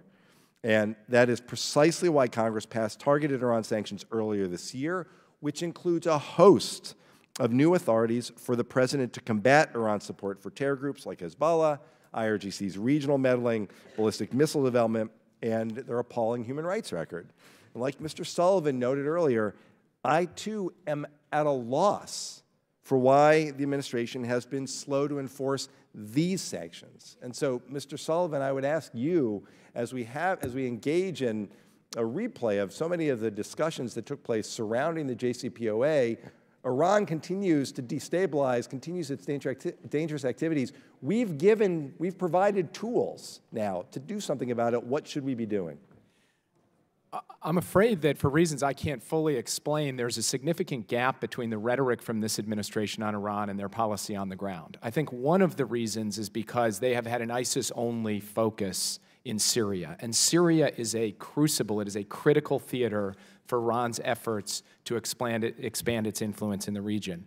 I believe that the administration should come forward with a comprehensive strategy for how we're going to deal with the future of Syria that is not just about ISIS, but that is about denying space and capacity for Iran and Hezbollah to threaten the rest of the region and even, as Chairman Royce was talking about, set up rocket factories right near the border with Israel. I think they have to show us how they're going to do that. Beyond that, the House and Senate produced a set of non-nuclear sanctions around ballistic missiles and other malign activities, and to my knowledge, to date, those various sanctions have not been enforced yet by this administration, certainly have not been enforced fully. I would ask the administration why not, and I would get to work doing that. Part of the reason I suspect that they haven't been fully enforced is the administration is putting all of its time at the moment into figuring out how to resolve this completely unnecessary debate around certification and taking their eye off the ball of these other issues. My argument would be, because you can and should certify, do so, and then move on to focus on the immediate threats that we face in the region. And you had said in your testimony that the nuclear agreement is not, the deal's not a perfect agreement. I agree. I just believe that, and I also think it's okay to acknowledge that, and I think that we have an opportunity to try to address the shortfalls of the JCPOA through diplomatic channels, which will be made exceedingly more difficult if we isolate ourselves from our international partners and cut off the diplomatic channel that we need to do something else, which is to finally bring home the Americans who are held there, including my constituent, Bob Levinson. Mr. Sullivan, you noted we can bring considerable pressure to bear on Iran's continued detention of American citizens. Bob, as you know, we've talked about multiple times, is the longest-held American hostage. His family has been missing him for more than 10 years now. What more can and should the administration be doing to secure his release and the release of other Americans who are being held? Well, first, I think that senior officials in the White House should meet with the families of all of these detained Americans, should talk to them about what they're going through and how they're suffering. When I was in government, I dealt with the families of the brothers and the parents of detained Americans in Iran who we ultimately, thankfully, were able to bring home. And then I think that the administration should be making clear to the Iranians that the United States has a number of tools at its disposal to be able to bring pressure on Iran as long as they continue this unjustified and inhumane detention, and we should do so. We should put this up to the top of the diplomatic priority list because these are our citizens, these are our people, and we should get them home. I appreciate it. Thank you. Thank you, Mr. Chairman. Ted Poe of Texas. Thank you, Chairman. Mr. Sullivan, you mentioned the word rhetoric. Rhetoric. When the Iranians say, the Ayatollah says, he wants to eliminate, destroy Israel, do you believe that is rhetoric, or do you believe that that is the policy of Iran? Which is it? I believe that the Iranians were trying to acquire a nuclear weapon in part to threaten Mr. Sullivan, Israel. excuse me, it's my time. Just answer the question. Is it rhetoric, or do they mean it? Take your choice. Don't explain the answer. I think they would like to see the end of the state of Israel. How about the United States? Number one, wipe out Israel. Number two, wipe out the United States. Is that rhetoric, or does the Ayatollah mean it? I'm not familiar with him saying wipe out the United States. Well, you're not reading his press releases. Mr. Ambassador Jeffrey, what do you think? Is it rhetoric, or does he mean it? On America, it's rhetoric. On Israel, it's more serious. So he doesn't mean it when he says he wants to eliminate the United States from the face of the earth? I don't believe so. I believe he does want to take that position vis-a-vis Israel, and he's taking actions that will allow him to possibly do it. So you think the United States can afford to believe that, oh, it's just rhetoric, they don't mean it, they love us? You want us to take that position with nuclear weapons at stake, intercontinental ballistic missiles at stake, working with the North Koreans? They don't need intercontinental ballistic missiles to destroy Israel. They got missiles to destroy Israel. They want those missiles for us, maybe the Europeans. So you just want us to take the chance that, oh, it's rhetoric. Even though he has said that since the day he has been anointed as the supreme leader of Iran, he wants to eliminate the United States. You want us to take that chance. This is based upon 40 years of dealing with the cultural and religious and historical So you want us to take the chance. Mr. Ambassador, I'm sorry, I have 5 minutes. Don't ramble. You want us to take the chance. It's rhetoric. It is not rhetoric. He wants to drive us from the Middle East, and will use every means possible to do so. Including destroying us. Excuse me, I'm reclaiming my time. I just have a few minutes. I don't want to be combative in the sense that we are not dealing in the real world. I think Mr. Rohrbacher said irrational optimism is a good phrase. We are dealing with irrational optimism if we can trust the Iranian government. They have done everything they can to move to a place where they can destroy the United States. The human rights abuses against their own people, we don't spend a lot of time talking about that. You got a group of people here, they've got families and friends that have been tortured, disappeared, locked up in prison over the years because of the regime that wants to destroy the United States. I commend them for being here. Talk to these people and find out how their families were tortured in Iran and continue to be tortured by this guy who uses rhetoric to say he's going to destroy the United States. Everywhere in the Middle East, you find Iran mischief-making. We had a hearing in our terrorism subcommittee last week. We used this map to talk about the fact that the Iranians are using terrorist groups in Afghanistan, Iraq, Syria, Yemen, West Bank, the Gaza Strip, Bahrain, and Lebanon. Everywhere there's a turmoil in the Middle East, there's the Iranian government doing what they can through the IRGC or terrorist organizations. We need to take these people serious when they say that they want to eliminate Israel and they want to eliminate the United States. I think we're dealing in, like I said, irrational optimism if we think anything different. So, without using Trump rhetoric, I think the President is being a realist about the world situation. We over here, and the Europeans especially, who have a history of not dealing with actual facts, especially when it comes to countries that want to take over the rest of us. So we need to do what we can to stop what they are doing. Now, maybe it's the deal. Maybe it's, I'd like a refund on that $150 billion we gave to them. Maybe it's to stop the intercontinental ballistic missiles, because that's not rhetoric. They're actually developing those, in my opinion, with the North Koreans. And you got these two rogue states in the world who keep talking about they want to destroy the United States. Maybe we should say, okay, we're going to be prepared, rather than say, well, you really don't mean it. So I know I've gone over, Mr. Chairman. I apologize, and thank you, gentlemen. Thank you, Judge. Well, unfortunately, General Wald had to leave us for a previous commitment, but we appreciate his time and willingness to continue the conversation, as he's indicated to us, with the members here. We now go to Congresswoman Karen Bass of California.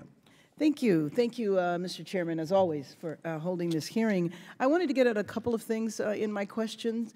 One is the differences between you when I think it was two of you said Iran was not complying, and you, Ambassador, said that Iran was complying, but not with the resolution, and then Mr. Sullivan said there was compliance. So I wanted to understand what the differences were, where you think Iran is not complying, and what is the difference between Mr. Albright and Mr. Sullivan. And then I also wanted to ask a couple of questions related to the consequences of us walking away, if we did. So maybe Mr. Albright and Mr. Sullivan can begin. Yeah, one is, in my testimony, I gave several examples of where they've been violating the deal. I mean, I could go through them. Well, just give me one, and then I would like to ask Sullivan to respond to that. Excess numbers of centrifuges that they were operating. They've exceeded on the heavy water cap. Okay. And I could name 5 or 6 others. That's fine. But I want to make another point. Okay, quickly. Clarification. The International Atomic Energy Agency does not rule on whether Iran is in compliance. It's a misstatement to say that their reports or the statements of the Director General are saying Iran is in compliance. Okay, thank you. Mr. Sullivan, could you please respond? Yes, I think Mr. Albright would agree that these two examples he just gave, both of which have been cured, were not material breaches of the agreement. In fact, that is why in his public writings, Mr. Albright has tended to rely on the "it's not in our interest" prong of the certification rather than the compliance prong. I would also say that what Ambassador Jeffrey said in terms of the distinction between the UN resolution and the deal is correct.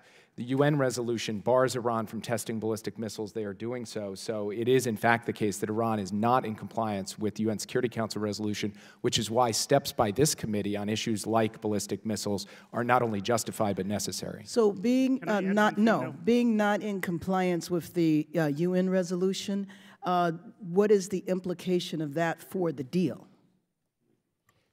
I've talked to the Iranians on that, and they say, well, we didn't agree to that, but it turns out that the UN resolution is under Chapter 7, which has the force of international law. And it's not just the missiles, it's also arms transfers. In fact, that's stronger language in the resolution. What it does is, again, it casts into doubt what Iran is trying to do in the region, why it doesn't adhere to those resolutions, that resolution. And again, it raises questions about the political environment in which this deal was done. This is not a country coming in from the cold. This is not a country giving up its, as the congressman had said, its rhetorical threats to Israel and real threats to Israel and rhetorical threats to us. Okay. This is a problem. Okay, so in terms of consequences of walking away from the deal, that part is difficult for me to understand, considering, as my other colleagues have said, this was not a bilateral agreement. So one of the consequences for snapback sanctions would be sanctioning Chinese companies for doing business with Iran. How then would this impact U.S. strategy on North Korea? Again, we have different opinions here. I'm not for walking away from the deal. Okay. I think that the deal is flawed, and I think that there are things we can do. Frankly, I would be in violation, if I could, of the two articles that call for us to help Iran economically, and I would push for a new agreement. I would pressure Iran through financial constraints on companies and such, and I would raise the possibility that we're going to do more against the deal because this deal is part of a larger context. Walking away from the deal is, as everybody has said, is not going to get a new and better deal. The Europeans, the Russians, and the Chinese are neither going to negotiate a new deal, nor will Iran, and furthermore, they will not apply the U.S. sanctions multilaterally against Iranian oil. Mr. Albright, consequences of walking away. I'm assuming that you think we should walk away from the deal. No, I didn't say that. I said what I said is that I separate the certification process. There's a real problem in ANARA. Do you think we should walk away from the deal? No, I think we should fix it. I think that how do we fix it unilaterally without all the other countries? I think we should wait and see what President Trump says, but I think we can rewrite the conditions of the deal. Okay, in my last 30 seconds, could you respond, Mr. Sullivan, in terms of if the snapback sanctions in China, what I was saying? Yes, with both with respect to China and with respect to any effort to negotiate with North Korea, going to them and saying, hey, work a deal with us on the nuclear issue, you can count on us to actually enforce it, that would be a laughable proposition if we've just walked away from the Iranian nuclear deal. And by the way, we do not have the bandwidth to take on two nuclear crises in two different regions of the world at the same time, so let's not create a second one. Thank you. Thank you. Thank you, Mr. Chair. Thank you, Congresswoman Bass. We go to Adam Kinzinger of Illinois. Thank you, Mr. Chairman, and thank you all for being here today. I appreciate it. I think one of the things that's probably been mentioned but bears repeating is there are a lot of dead American soldiers as a result of Iran's intervention in Iraq. And when I was in Iraq, I mean, there were operations against these, whether it's the EFPs or intelligence assets, et cetera. So I think that's something we should never forget. Big picture, this deal, I think, whether Iran is violating the technical letter of the deal, there's no doubt they're violating the spirit of the deal. And I found it interesting that Foreign Minister Zarif blamed the U.S. for instability in the region when, in fact, it's their support for Bashar al-Assad with the Russians that, in brutalizing and murdering plenty of innocent people in Syria, is one of the most destabilizing forces in the Middle East in a very long time. And our inaction there is actually shameful. Mr. Sullivan, just a couple of questions respectfully for you. Based on your role in the negotiations, why was it so important for the administration to separate the terrorism support and the missile development from JCPOA? And let me ask you more specifically, in the opening salvo of our negotiations, was missile development on the table, and then was it taken off? We made a strong push to curb Iran's ballistic missile activity as a part of the deal. It was clear to us that we were not going to get a deal on the fissile material, the nuclear material, with missiles as a part of it, and we made a decision that not allowing Iran to get a nuclear bomb was worth doing, even though we have to pursue the missile issue separately. With respect to terrorism, there are two reasons. The first is that that requires a regional negotiation that goes way beyond what the P5+1 can do, because that implicates all the countries of the region. But secondly, trading off what Iran can do in the region against particular constraints in its nuclear program is a very strange way to conduct a negotiation. It's better, from my perspective, to do an arms control agreement with a country that is an adversary of ours, like we did with the Soviet Union, and then retain our capabilities to go after them for all of their malign activities in the region, including, as you say, the killing of American troops in Iraq. And I think the broader thing is, as one of you all mentioned just a few minutes ago, let's wait to see what the president unfolds when he talks about this. There's a lot of speculation about what the president's going to do. I know some of the strategy and some of my discussion. I actually think it's well thought out. But we need a broader engagement of Iran. I think the nuclear deal is a small part of the bigger piece of the pie. I do want to make the point, though, that developing the delivery mechanisms for nuclear weapons is an extremely, in my mind, important part of the nuclear weapon question. And so I think that's something I hope we can address. Ambassador Jeffrey, we've talked extensively about Syria in the past, and as we mentioned, Iran continues its support of Bashar al-Assad and instability. On numerous occasions, Iranian-backed Shia militias have threatened our special forces that are working with the moderate Syrian opposition on the ground. And every time Iran has tried to poke the bear, we've responded with force, which I commend. However, if we continue to allow Iran to gain more of a foothold in Syria, there's going to be no stopping them from achieving their land bridge of control from Tehran to the Mediterranean. What do you think a permanent Iranian presence in Syria would look like? And what actions do we need to do to prevent them from establishing this presence? It would look a lot like what we have at present, Congressman. That is, it would have Iranian advisors. It would have essentially the Quds Forces foreign legion of militias from as far afield as Afghanistan, obviously Hezbollah present there. It would have weapon systems such as medium and longer range missiles focused on Israel initially, but also on Turkey and Jordan potentially. And it will sooner or later use those forces to roll up our, as you said, moderate friends and allies, such as the PYD, such as the Free Syrian Army elements that we're still working with in the south of the country.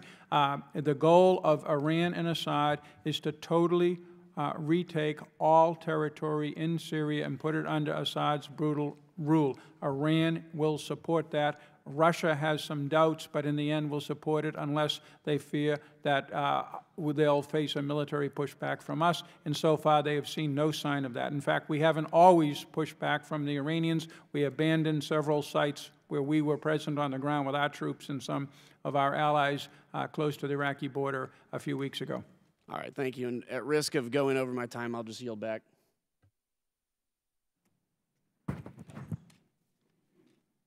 Mr. Bill Keating of Massachusetts. Thank you, Mr. Chairman. I think it's important to note that of the three witnesses we have in front of us now, selected from both sides of the aisle, all three say we should not walk away from the plan. I think that's important to emphasize right now. There are areas of agreement where to go from here. There's a political narrative I'm concerned about right now, and that's the fact that if the President fails to certify the plan, and then Congress doesn't do anything for that period, then no harm, no foul. Well, evidently, a lot of people don't agree with that, including the Secretary of Defense. I'd like to ask Mr. Sullivan, what's the impact of that? This idea that there's no harm in this, it sends a message. It's a political message. You know, I don't think it's only dangerous, it's foolhardy. I'd like your comments on this. I agree with you that it's dangerous. It's dangerous because it's destabilizing, because it creates doubt and it creates uncertainty as we go forward. And it makes all of our partners think, you know what, the United States isn't actually committed to seeing this thing through.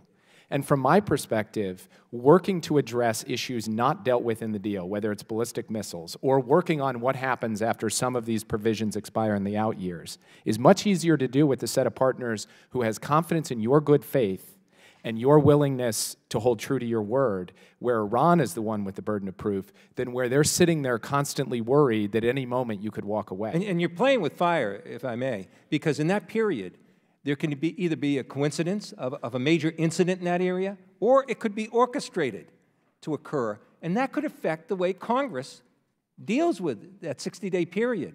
And that's dangerous as well. Would you like to? I mean, there's a huge amount of a range of unpredictability here. Let's imagine that we have a circumstance in which the president declines to certify, goes to Congress, Congress doesn't act, the president is unsatisfied with the state of play, and now all of a sudden he's thinking, okay, what's my next move? And that next move could be a further unraveling, and so forth on down the line. Or for that matter, he decides, as I think some have suggested, I'm just going to unilaterally rewrite the terms of the deal myself. And I think that would be a sure way to end up collapsing the deal over time without the rest of the world joining us and then reimposing pressure. So I agree with you that playing with fire is a very good term. Yeah, thank you. And I want to commend the witnesses, too, because I think the ones that remain here, in their testimony, at least they're offering alternatives. They're saying, you know, I don't want us to walk away, but there's things we should do. And that's the discussion, the precise discussion we should be having. That's my concern. Now, so many other people have commented, even with some of the questions, criticizing the situation, even outside the agreement, which isn't what we're here about today. But also, it's a very narrow agreement, but also not offering where do we go from here, which invariably goes two ways when you unpeel the onion. It either says we're going to use our sanctions by ourselves, unilaterally, trying to influence our European allies on this, that would walk away, or there's military intervention. Those are the two main alternatives that are left. I'd like Mr. Sullivan to comment on 1996 with the ISA. What happened when the U.S. was left with that alternative of saying, you know, we don't want Iran to grow its energy program the way it is now, so we're adopting these strong financial sanctions in place. Explain to us what happened then when we tried that as one of the two major alternatives left.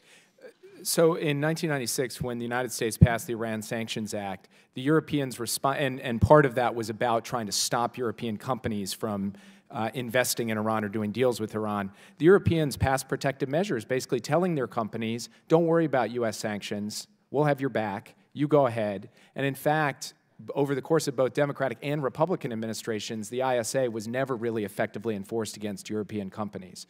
We developed an entirely different strategy over the course of the past several years with help from this committee. But that strategy relied on a simple predicate, which was that the world could trust the United States, that the United States was going to be the constant source of predictability and strength, and that Iran was the one that had the spotlight shown on it. And we've reversed that right now in a way that is making the Iranians walk around with a smile and is making the Europeans think we don't necessarily have to listen to Washington. Yeah, so I want to thank you for mentioning the committee, because I do think we played a role in developing a strategy. And as I've listened to all our witnesses here, I would say this. If we're looking at one of the real problems here, it's not in the confines of this deal. It's the lack of an overall strategy and resolve going forward that we can work on and be strong on, have resolve on as a country, working with our allies. That's the problem we have now. That's what we'll work forward in a bipartisan way in this committee, and that's what's lacking right now with the administration. I yield back, Mr. Chairman. Thanks, Mr. Keating. We go to Mr. Lee Zeldin of New York. Well, thank you, Mr. Chairman. Earlier, Mr. Sullivan, you said this deal is working as intended. You spoke of how this deal is providing the IAEA access to Iran's military sites. I would agree that's an important part of the deal to provide the IAEA access to Iran's military sites. Is Iran allowing the IAEA access to its military sites? No, so far under the deal, Iran hasn't allowed Your answer, no. Thank you. So I don't know what exactly you meant by this deal is working as intended. I think we would both agree that it's important for the IAEA to have access to Iran's military sites, and I appreciate you admitting to the fact that that Iran has not allowed the IAEA access to its military sites. But then later on in your testimony, to answer that if you'd like. You did by saying no. So later on in your testimony, you're then going after the President Trump. You're saying that you actually said it's President Trump's fault that the IAEA is not allowed to have access to Iran's military sites, where the IAEA has never had access to Iran's military sites. But you are here, sir, blaming President Trump for not having access to something we had never had access to. President Obama said this deal is not built on trust, it's built on verification. Have you read the verification agreement between the IAEA and Iran? I have not read it, no. I have read the deal, though, which says very clearly... You have not read the verification agreement between the IAEA and Iran. And when Secretary Kerry was here, he admitted that he hadn't read the verification agreement between the IAEA and Iran either. So a deal that's built on, not on trust, but built on verification, the leaders of our government never read what the verification agreement was. And the entire deal was built on verification. Well, but what we have learned is that, this is my time, not yours. We have learned that Iran is inspecting some of their own nuclear sites. We've learned that they are collecting some of their own soil samples. You said earlier that 98% of Iran's enriched uranium was shipped out of the country, correct? I did. Where's the uranium? The uranium is in Russia. How do you know that? Because there's a supply and accountancy procedure to ensure where the uranium is collected in Iran, moved, and then stored. Okay, where in Russia is it? Sitting here today, I couldn't tell you. Okay, because in my conversations with the people who are in charge of knowing that, I don't know where in our government we have anyone who has any idea where the uranium is, but I appreciate the fact that you, sir, you know where the uranium is today. For my colleagues who opposed the deal very strongly and are now indicating that we should uphold it because it's not perfect, I was here witnessing all of the statements, the testimony about why my colleagues on the other side of the aisle were opposing the Iran nuclear deal, and they were not opposing it because it's not perfect. They were opposing it because it's deeply flawed. Mr. Smith earlier asked you, Mr. Sullivan, how much money went to terrorism, and you responded that the bulk goes to domestic purposes. I would offer that when you provide $150 billion worth of sanctions relief, and we ask you a very specific question of how much goes to terrorism, we're not asking for where 60% or whatever the other number is, a bulk of gets defined as of going to domestic purposes. The question is how much is going to terrorism? And the question was one that was worthy of an answer. And standing here and calling for an improved Syria strategy to combat Iranian aggression, I would offer that if you, sir, and the Obama administration was that serious about combating Iranian aggression, we should not have been providing $150 billion of sanctions relief to the Iranians to be able to conduct all of their bad activities. Their bad activities, by the way, this is a deal we're talking about. We never even asked for a signature. Put that aside. When 10 of our Navy sailors are held hostage, they are embarrassed. When they are released, Secretary Kerry says, thank you. And he says it's because of the Iran deal that this went so smoothly. With Iran financing terror, overthrowing foreign governments, illegally firing intercontinental ballistic missiles, chanting death to America, calling Israel the little Satan, America the great Satan, I would say that it was the wrong answer for us to be propping up the wrong regime with a jackpot of sanctions relief, and that we should be doing our part as Congress and as the United States, as the leaders of the free world, leading in fixing this and turning this into a reasonable deal, not one that's very one-sided and one where we got ridiculously played at the table. I yield back. Okay, David Cicilline of Rhode Island is next. Thank you, Mr. Chairman. I'd like to give Mr. Sullivan an opportunity to answer the question he wasn't permitted to answer to Mr. Zeldin on the military sites. Right. So the deal expressly states that that the IAEA, if they have a basis to believe that there is illicit nuclear activity occurring at any site in Iran, including any military site in Iran, that they can get access and that Iran cannot stop them.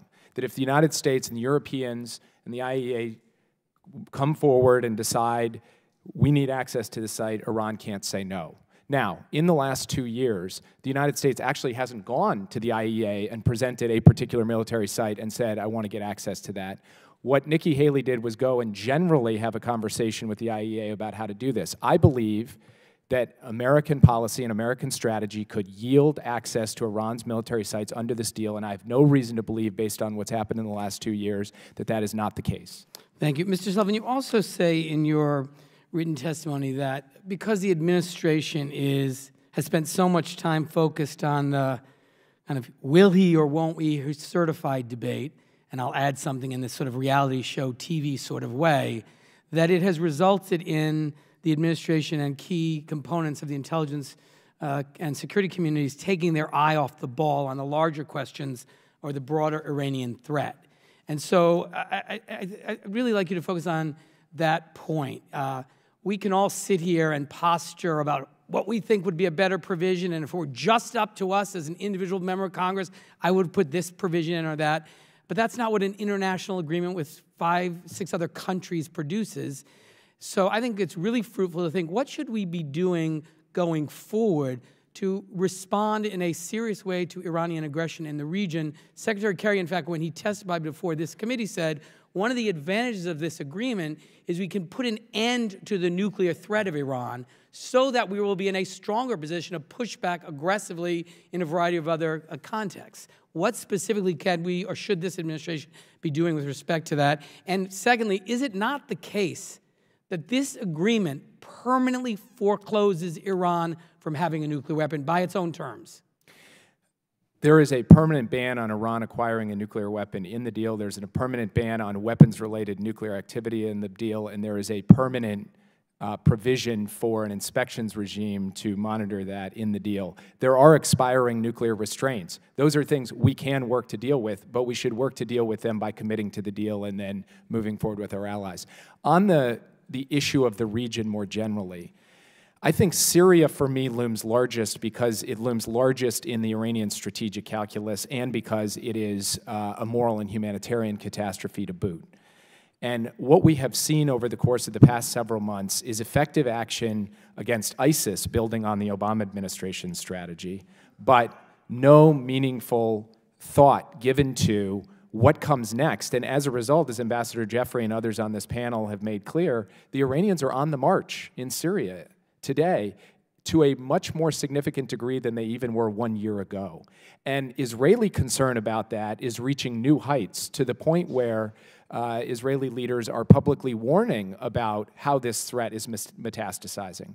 So I think that we need to be sitting with our partners across the region, including Israel, as well as our European allies and others, and thinking about a broad multidimensional strategy that includes everything from further economic pressure to how we're postured in the region, to intelligence-led operations, interdictions of weapon shipments, on down the line.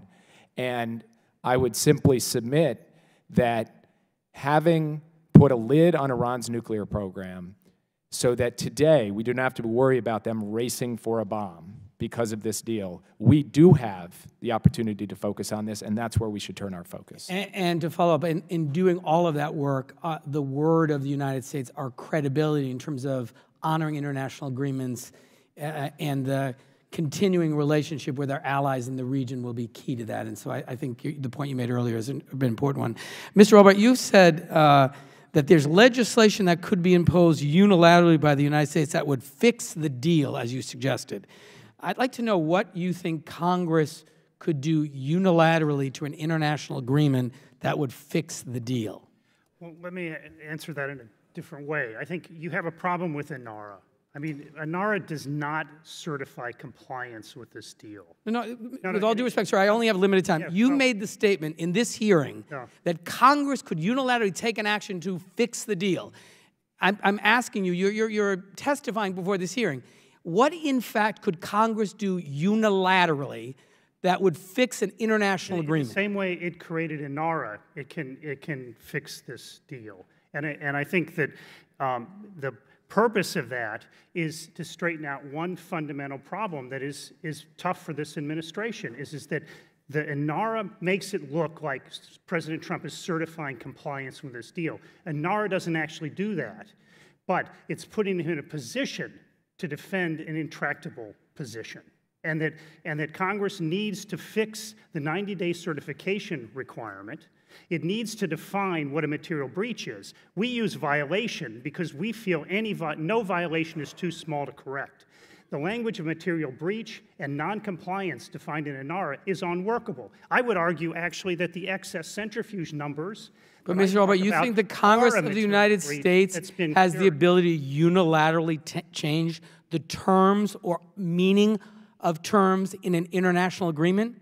You don't need to answer that question. The answer is, of course, first of all, this is not an international agreement. The nuclear deal was never signed. It's not. It's more. You can't call that an international agreement. First of all, the other thing is, if you look at what would you Congress call has it? Done on the conventional arms and on the ballistic missiles, the Congress is actually redefining U.S. policy on the bans, the 5-year and the 8-year ban in 2231. They're setting up a situation where if the ban ends, let's take the conventional arms transfer restrictions end at 5 years in the UN Security Council resolution, a country A goes and sells heavy armaments to Iran, they will be sanctioned. So the United States is already, under congressional leadership, rewriting the bans on conventional and ballistic missiles. Time is expiring. I think we'd better go to Ann Wagner of Missouri. Thank you, Mr. Chairman, for holding this hearing. As North Korea captures the world's attention, we must make the point here of remaining vigilant in responding to Iranian aggression throughout the Middle East. General Wald, who I'm sorry has left, I know that he wrote that the Iran deal positioned Iran on a trajectory to become possibly more challenging than North Korea. Ambassador Jeffrey put it well in his written statement. The U.S. must set clear, final goals for our Iran policy and make those evident and persuasive to all those at home and abroad. Ambassador Jeffrey, there may be as many as 60,000 Iranian-backed troops in Syria. It's no secret that the IRGC Quds force and affiliated militias are taking over areas from ISIS on behalf of the Assad regime. Such activities are not in the interest of the United States of America. How should U.S. policy change to counter the growing role of Iranian-backed forces that target Syrian civilians, undermine regional stability, and threaten U.S. security interests?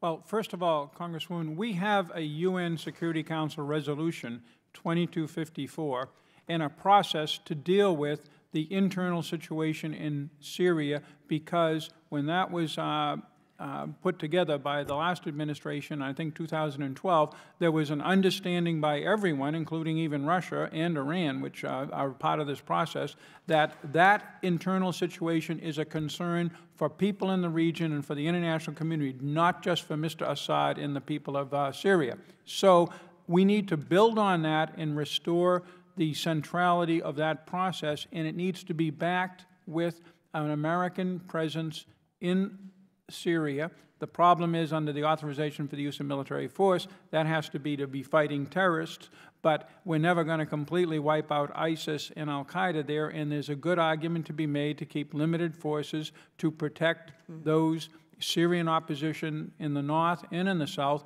while we try to sort this thing out politically. That's pushback against Iran. General Wald also raised an important military recommendation, and I'd offer this question to anyone who would like to speak on his behalf or about it. Would you suggest forward deploying our Aegis-equipped missile defense fleet to our existing bases in Gulf countries? And how can the U.S. better coordinate with Israel and Gulf countries to establish a comprehensive missile defense system? We have 4 Aegis ships already in the Mediterranean, one of which is on station all of the time off of Israel. We have THAAD systems, and our allies have THAAD systems in Patriots and phased array radars in the Gulf and in Israel. There's a phased array radar in Turkey, and there are SM-3 missiles designed to intercept Iranian rockets in Romania and in Poland. So there's already a very robust... You feel confident in our coordination with Israel and our others? I think on that particular matter, at this point, yes, but I yield to General Walters. I would just add one point, which is I think this is one of those areas, and maybe there aren't as many as there used to be, where there's actually real bipartisan cooperation on the ballistic missile issue and missile defense generally in the region. I think the Obama administration, the Trump administration have taken very similar lines on this, one building on the last. It is a constantly evolving threat, so our posture and our cooperation with our partners has to constantly evolve, but I actually think we are on a pretty decent track on this issue. Master Jeffrey, you wrote that U.S. military and diplomatic resources should be shifted away from ISIS and toward Iran. Paying more attention to Iran necessitates paying more attention to Iran's activities in Iraq and Syria. Why do you think the administration hasn't designated proxy forces backed by Iran and Hezbollah as terrorist organizations? I think one reason is force protection. It fears that, particularly in Iraq, but also in Syria, that the Quds Force, as I mentioned in my testimony, will respond, and they will respond. It's just that we shouldn't be in the Middle East if we're worried about people shooting at us.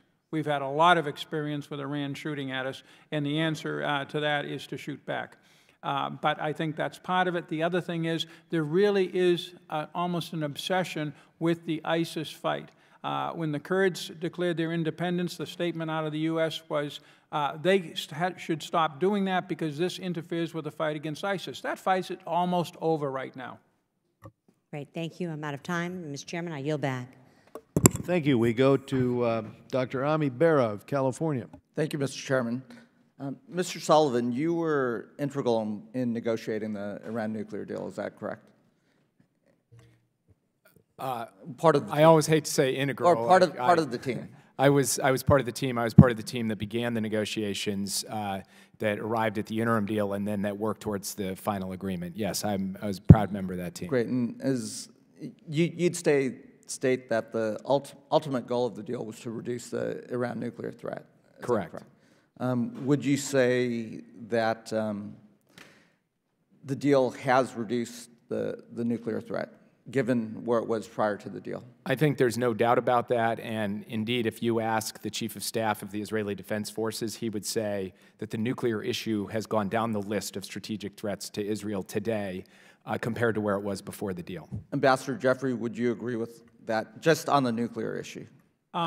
For a temporary period of time, and there I would disagree with Mr. Sullivan, for a 10-year period, yes, but no less an authority than Barack Obama said after 10 years in off-the-cuff comments, they're going to be on the way to, if they want to, a nuclear capability. Okay, so, but at today's point in time, the threat is lower. At the time the deal was being negotiated, Mr. Sullivan, what would, in open source estimates, what would breakout capacity be for, how close was Iran to breakout capacity? The time for Iran to acquire one weapon's worth of weapons-grade uranium before the deal was done was a matter of weeks. At the most, 2 to 3 months, but probably a matter of weeks and shrinking. So would walking away from this deal, do you think that would reduce or increase the nuclear threat to Iran? Well, let's say if we walked away from the deal, right now we've put Iran in a position where we've extended that breakout time out beyond a year. If we walked away from the deal and they began reinstalling the centrifuges that have been dismantled, working again to build that plutonium reactor that we have disabled and neutralized, that over the course of the next couple of years, they would be in a position incredibly rapidly to move to a nuclear capability.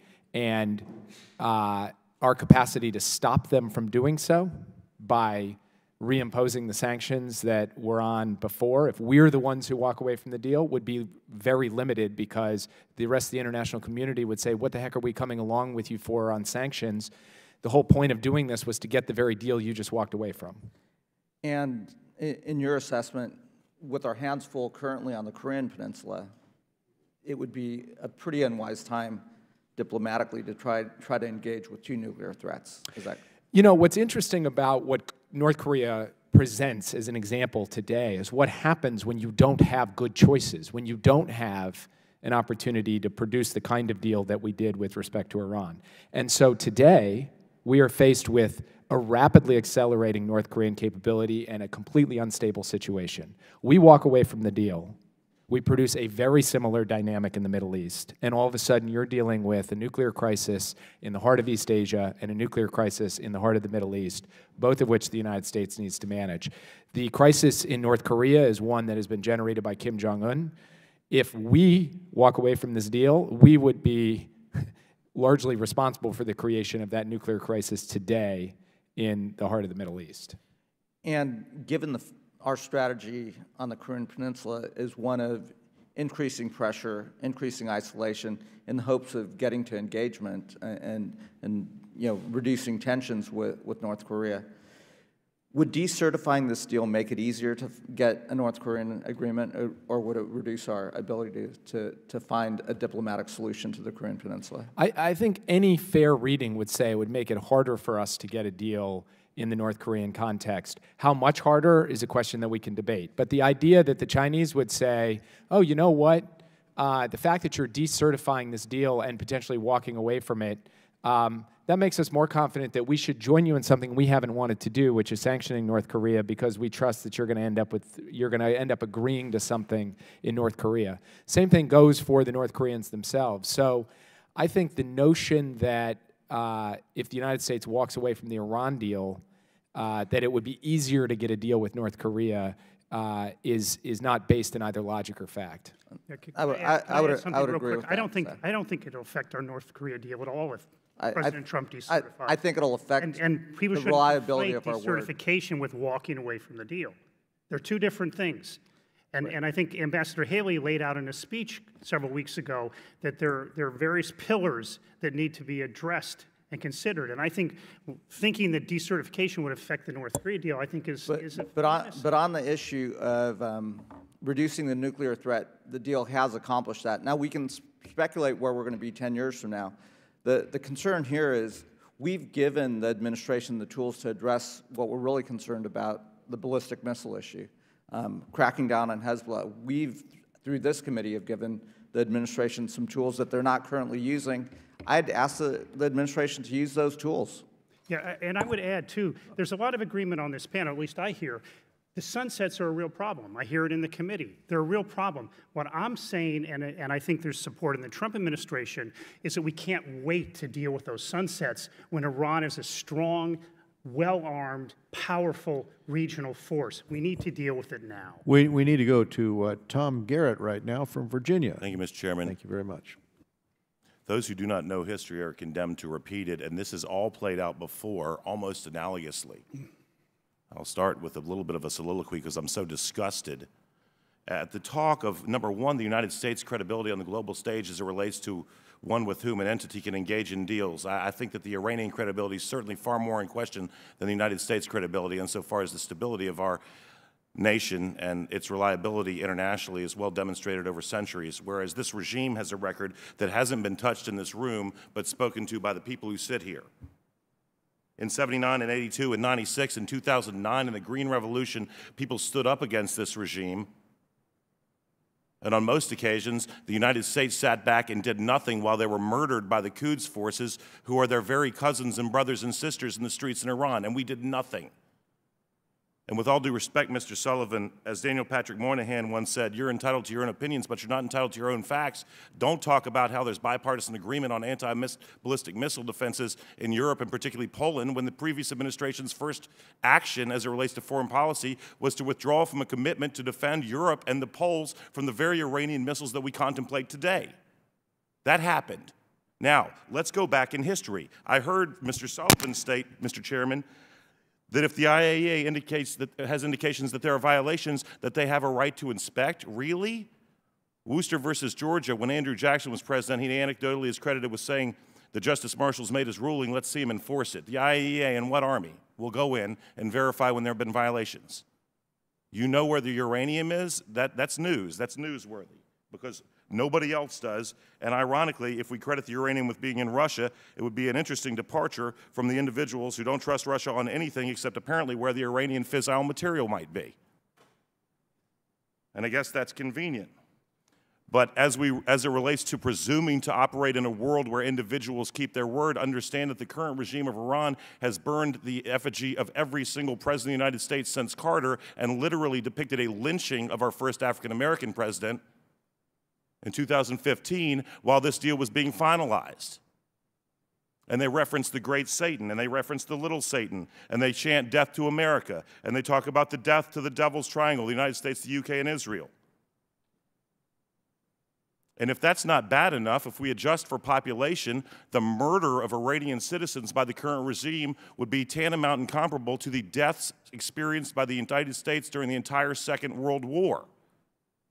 So I'm very curious. In fact, I'm delighted to have someone here who claims credit for having negotiated the JCPOA, how it is that we talk about the international community not being willing to agree to harsher sanctions as it relates to ballistic missile development when UN Security Council Resolution 1929 of 2010 read, and I quote, "Iran shall not undertake activity related to ballistic missiles." I think at least Mr. Sullivan went to a pretty prestigious law school. And UN Security Council Resolution 2231 of 2015, which mirrors the JCPOA, reads, "Iran is called upon not to undertake activity as it relates to the development of ballistic missiles." It strikes me that if the UN Security Council agreed on Resolution 1929, which said shall not, that we have evidence that the international community will agree to stronger sanctions, which will prohibit the delivery systems of nuclear weapons from being developed by the Iranians, and it's already been done, and the JCPOA quite literally, in moving from shall not undertake to is called upon not to undertake, created more latitude. Next, everyone that knows about this issue knows that the long pole in the Iranian tent is the IRGC, that the IRGC controls the bulk of the black economy in Iran, probably over 90%, and in fact funnels a vast, vast quantity of the real economy in Iran through its own coffers. And so I heard someone say that the ISA was never fully enforced, and I've created a paradigm because I'm not that smart, but this seems to make sense to me, that I would wager that if we said to our allies in particular, and I'll call out some European nations, if anybody wants to ask for specificity, that they can choose between doing business with Iran and specifically the IRGC or us, and we put some teeth in the sanctions, that we can watch this monstrous, murderous regime, which has repeatedly called for the destruction of everyone and entire nations, wither on a vine, and the millions of Iranians who've been displaced against their will and the hundreds of thousands who've been murdered might then be justified, and then we can know that there's hope for peace and no nuclear exchange with a radical, defiant Iranian regime. I apologize for running over. Thank you, Mr. Garrett. We now go to Robin Kelly of Illinois. Thank you, Mr. Chair. I, too, agree walking away from the JCPOA would weaken the United States' position to increase pressure in the future while endangering any future nonproliferation agreements that U.S. might seek to make. As you know, this committee recently passed legislation that cracked down on Iran's nefarious actions. Mr. Sullivan, how should the U.S. continue to put pressure on Iran while adhering, to the JCPOA, and is there a red line for Iran where certain sanctions would push them out of the agreement? Just on the second point, on the question of red line, to respond to what Mr. Garrett said, the IEA and what army, the fact is that if Iran violates the access provisions of the JCPOA, that would be a violation that would trigger the reimposition of sanctions, and the United States would have the capacity then to marshal the international community because it'd be Iran who was violating the deal, not the United States. So from my perspective, we retain tools under this agreement to make sure that Iran stays in compliance. And if they violate those terms, I will be the first one to say the United States should snap back sanctions, and the deal creates the capability for the United States to effectively do that. It maintains the sanctions architecture. With respect to how we go about dealing with Iran in the region, I really do believe this needs to be a whole-of-government approach. It needs to be multidimensional. It needs every aspect of our power, our economic power, military power, intelligence, et cetera, working with allies and partners in the region to put increasing pressure on Iran and to raise the cost for their destabilizing behavior and their sponsorship of terrorism in the region. It also means that we need to invest in the defensive capabilities of our allies and partners, as the previous discussion about ballistic missile defense indicated. I have a different view on the issue of Poland, but my answer to Mrs. Wagner earlier was about ballistic missile defense in the Middle East, where I actually do believe that there has been strong bipartisan cooperation, and we should continue that. So that is just some of what I think the United States should be working on as part of a multidimensional, multilateral strategy to push back against Iranian aggression in the region. Thank you. Thank you. Ambassador Jeffrey, in your testimony, you talked about communicating with Iran. Do you believe the president's tweets and treating certification like reality TV show, cliffhanger, are productive ways to communicate? Do you think this is helping? I think that when I talk about communicating with Iran, I'm talking mainly about doing it quietly, as we did between Ambassador Crocker and the Iranians during the Bush administration in Baghdad. The tweets are unique to President Trump. I think that the world recognizes he does it. I don't think they're a major problem. I don't think they're a major plus. I think they're just there, but they're not a substitute for diplomatic communication. I'll answer your question that way. Very diplomatically. Do our other two witnesses want to If I could go back to another question you asked. Sure. I mean, I think the Director General of the International Atomic Energy Agency is asking for guidance because he does not feel he has the resources or the authorities to go and implement Section T, which would involve going to military sites. It's different than saying we have a suspicion of going to, and we need to go. This has to do with more routine verification of bans on nuclear weapons development. And so I would say there's already a big problem in implementing the JCPOA inspection architecture. And the United States is going to be called upon to deal with this. Russia's already made its opinion clear. It said the IAEA cannot go to military sites, should not go to military sites. So we already have a problem. And it's beyond what was envisioned in the language of the JCPOA. Thank you. Just to respond to that, first of all, we anticipated the possibility that maybe Russia would say, hey, we're not that interested in having the United States get into Iranian nuclear sites. They don't get a veto over that. In fact, if the Europeans and the Americans and the IAEA agree that access needs to be granted, the Russians can't stop it, nor can the Iranians. That's point one. Point two is the fact that the IAEA Director General is seeking guidance from the United States and from the other members of the P5+1 on this issue is not in and of itself a problem. What's a problem is if the United States, rather than bringing our partners together and saying, let's work this out and enforce the deal, including through military sites, says, we don't really like this deal. This deal stinks, screw it. That's just going to make it much harder to actually effectively enforce this critical provision. And I agree with Mr. Albright that access to military sites isn't an important part of the long-term enforcement of the JCPOA. Yeah, but the structure of the JCPOA puts it on fair burden on the IA. If they demand to go to a military site and they invoke this clause, then it brings down the entire deal.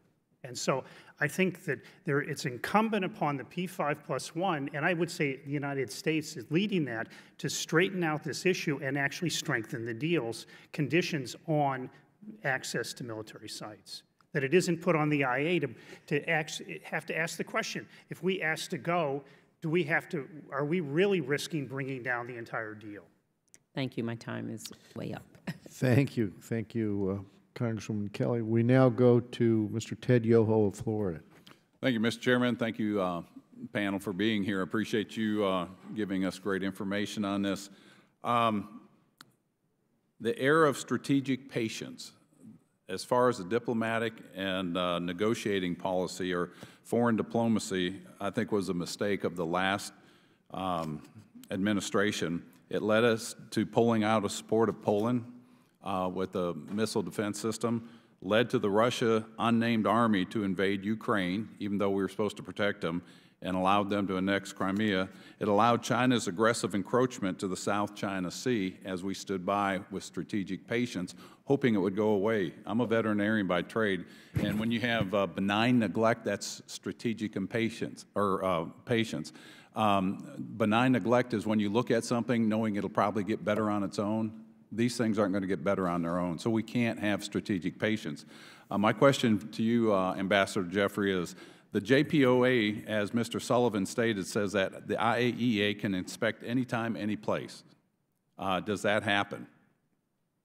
As we've discussed at some length, not military sites. Right, but the military site, Parchin in particular, said it gave Iran the ability to pick up the soil and have it tested. Is that correct? Is that the way I understood that? On the one IAEA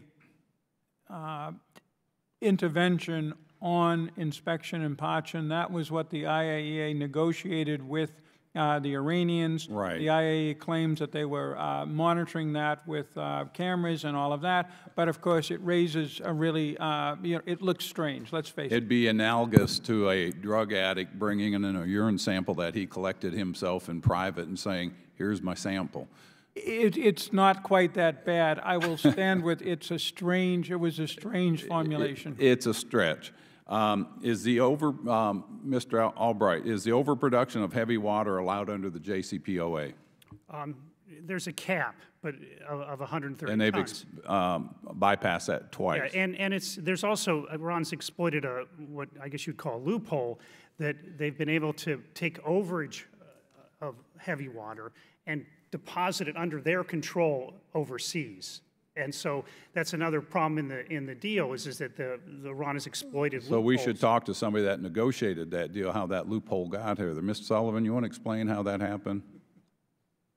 How what happened? That there was a loophole that allowed Iran to overproduce heavy water and that they could store it and monitor it on their own? Is that what Mr. Albright said? It's under accountancy and monitoring by the IAEA, meaning that they do not Russia, right? Have the capacity. I'm not sure where the heavy water is stored. In Oman, is at least. All right, but they've overdone that twice, and that's in disagreement with the JCPOA. Is that? I think if you had a strict interpretation of it, I think yes. Has Iran built and operated more advanced centrifuges than allowed, and has it misused the quality assurance limitations to conduct banned mechanical testing of advanced centrifuges? Yes. All right, and that's in violation of the JCPOA, right? Yes. All right, and then, you know, I can remember the past administration and John Kerry sitting right here that a no deal would be better than a bad deal. And they're already in violation of so many things on it. This is a bad deal. And we were talking about if we don't stand up to this, you know, we're used to a strategic patience from the last administration. What we have now is a commander-in-chief that says what he means and he's going to stand up. And the world isn't used to this, the world community.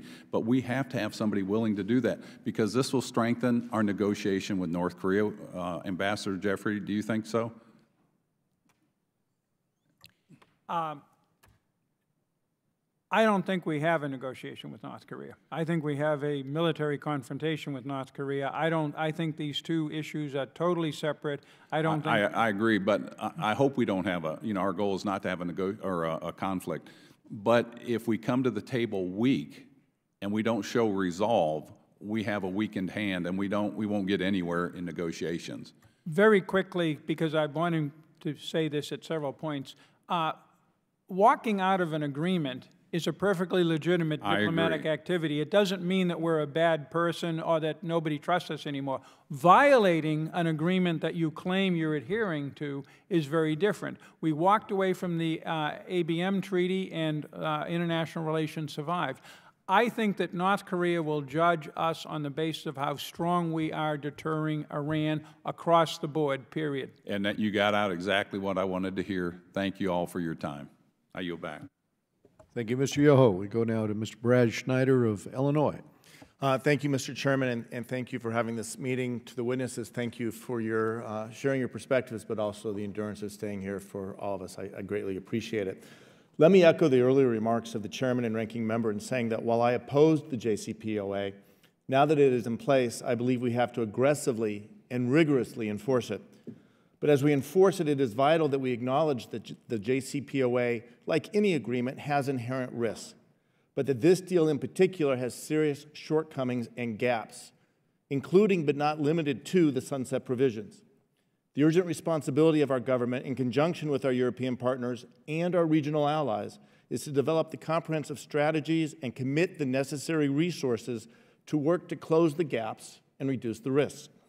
I believe we must clearly and fully articulate as a matter of national policy that the United States will never allow Iran to have a nuclear weapon, and that we will aggressively work to confront Iran's malign activities in the region and around the world. These are clearly topics for a much longer exchange than we have time for with the 5 minutes today. I only have a few minutes, so let me turn to a couple of very focused questions. First, in the context of the JCPOA, do you believe Iran has changed its ambitions to have a nuclear weapon? Ambassador Jeffrey. I believe it has always had that option open. They were very close to a weaponization program until they stopped it in 2003. They're ready to turn that on again when they deem it necessary or useful. Mr. Albright. Yeah, I think they're, under the current conditions, extended, yes, I think they'll seek nuclear weapons. Mr. Sullivan. I think the way that Ambassador Jeffrey put it is right. They've wanted to maintain the capability. They still want to maintain the capability, and part of what a diplomatic solution has to do is to deny them the opportunity to exercise it. We'll go the other way. Has Iran moderated its regional goals in the context of the JCPOA? No, it has not, although I would like to say something that I've wanted to say for much of the hearing. Iran was aggressive before the JCPOA. You guys held multiple hearings on that before 2015. It was aggressive during the negotiation of the JCPOA, and it remains aggressive. I do not believe that money has been the major limiting factor to Iran's aggression. It's been opportunity, and they see more opportunity in the region now than they did before. Mr. Albright. No, I don't think their behavior is moderated. Ambassador Jeffrey. I think it's gotten worse. I can't do a cause and effect specifically with the agreement, but it has definitely gotten worse. They feel more liberated to do what they want. Okay, so the broad question is, will the United States withdrawing from the JCPOA this time help or hurt our goals of stopping Iran from getting a nuclear weapon and thwarting Iran's malign designs and regional goals? I think it's an interesting and important question. I mean, and certainly the administration has been wrestling with this, that let's say you just abrogate the deal. I personally believe that's not the best way forward, but there is an argument for those who say abrogate the deal that you can actually deal with this situation again. You can repair relations with the Europeans after you've reimposed all the nuclear sanctions, and put them in a dilemma. Do you want to do business with Iran or the United States?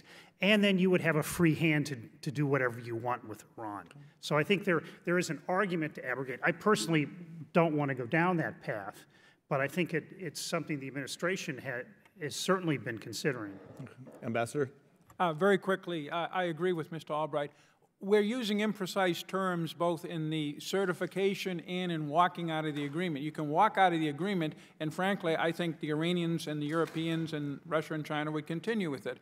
If you walk out of the agreement, try to impose the NDAA oil import sanctions on the rest of the world against Iran, or you use the snapback provision and bring back all the UN resolutions, then Iran would move towards that 3 or 4 weeks away from a nuclear device very quickly, and that's the risk.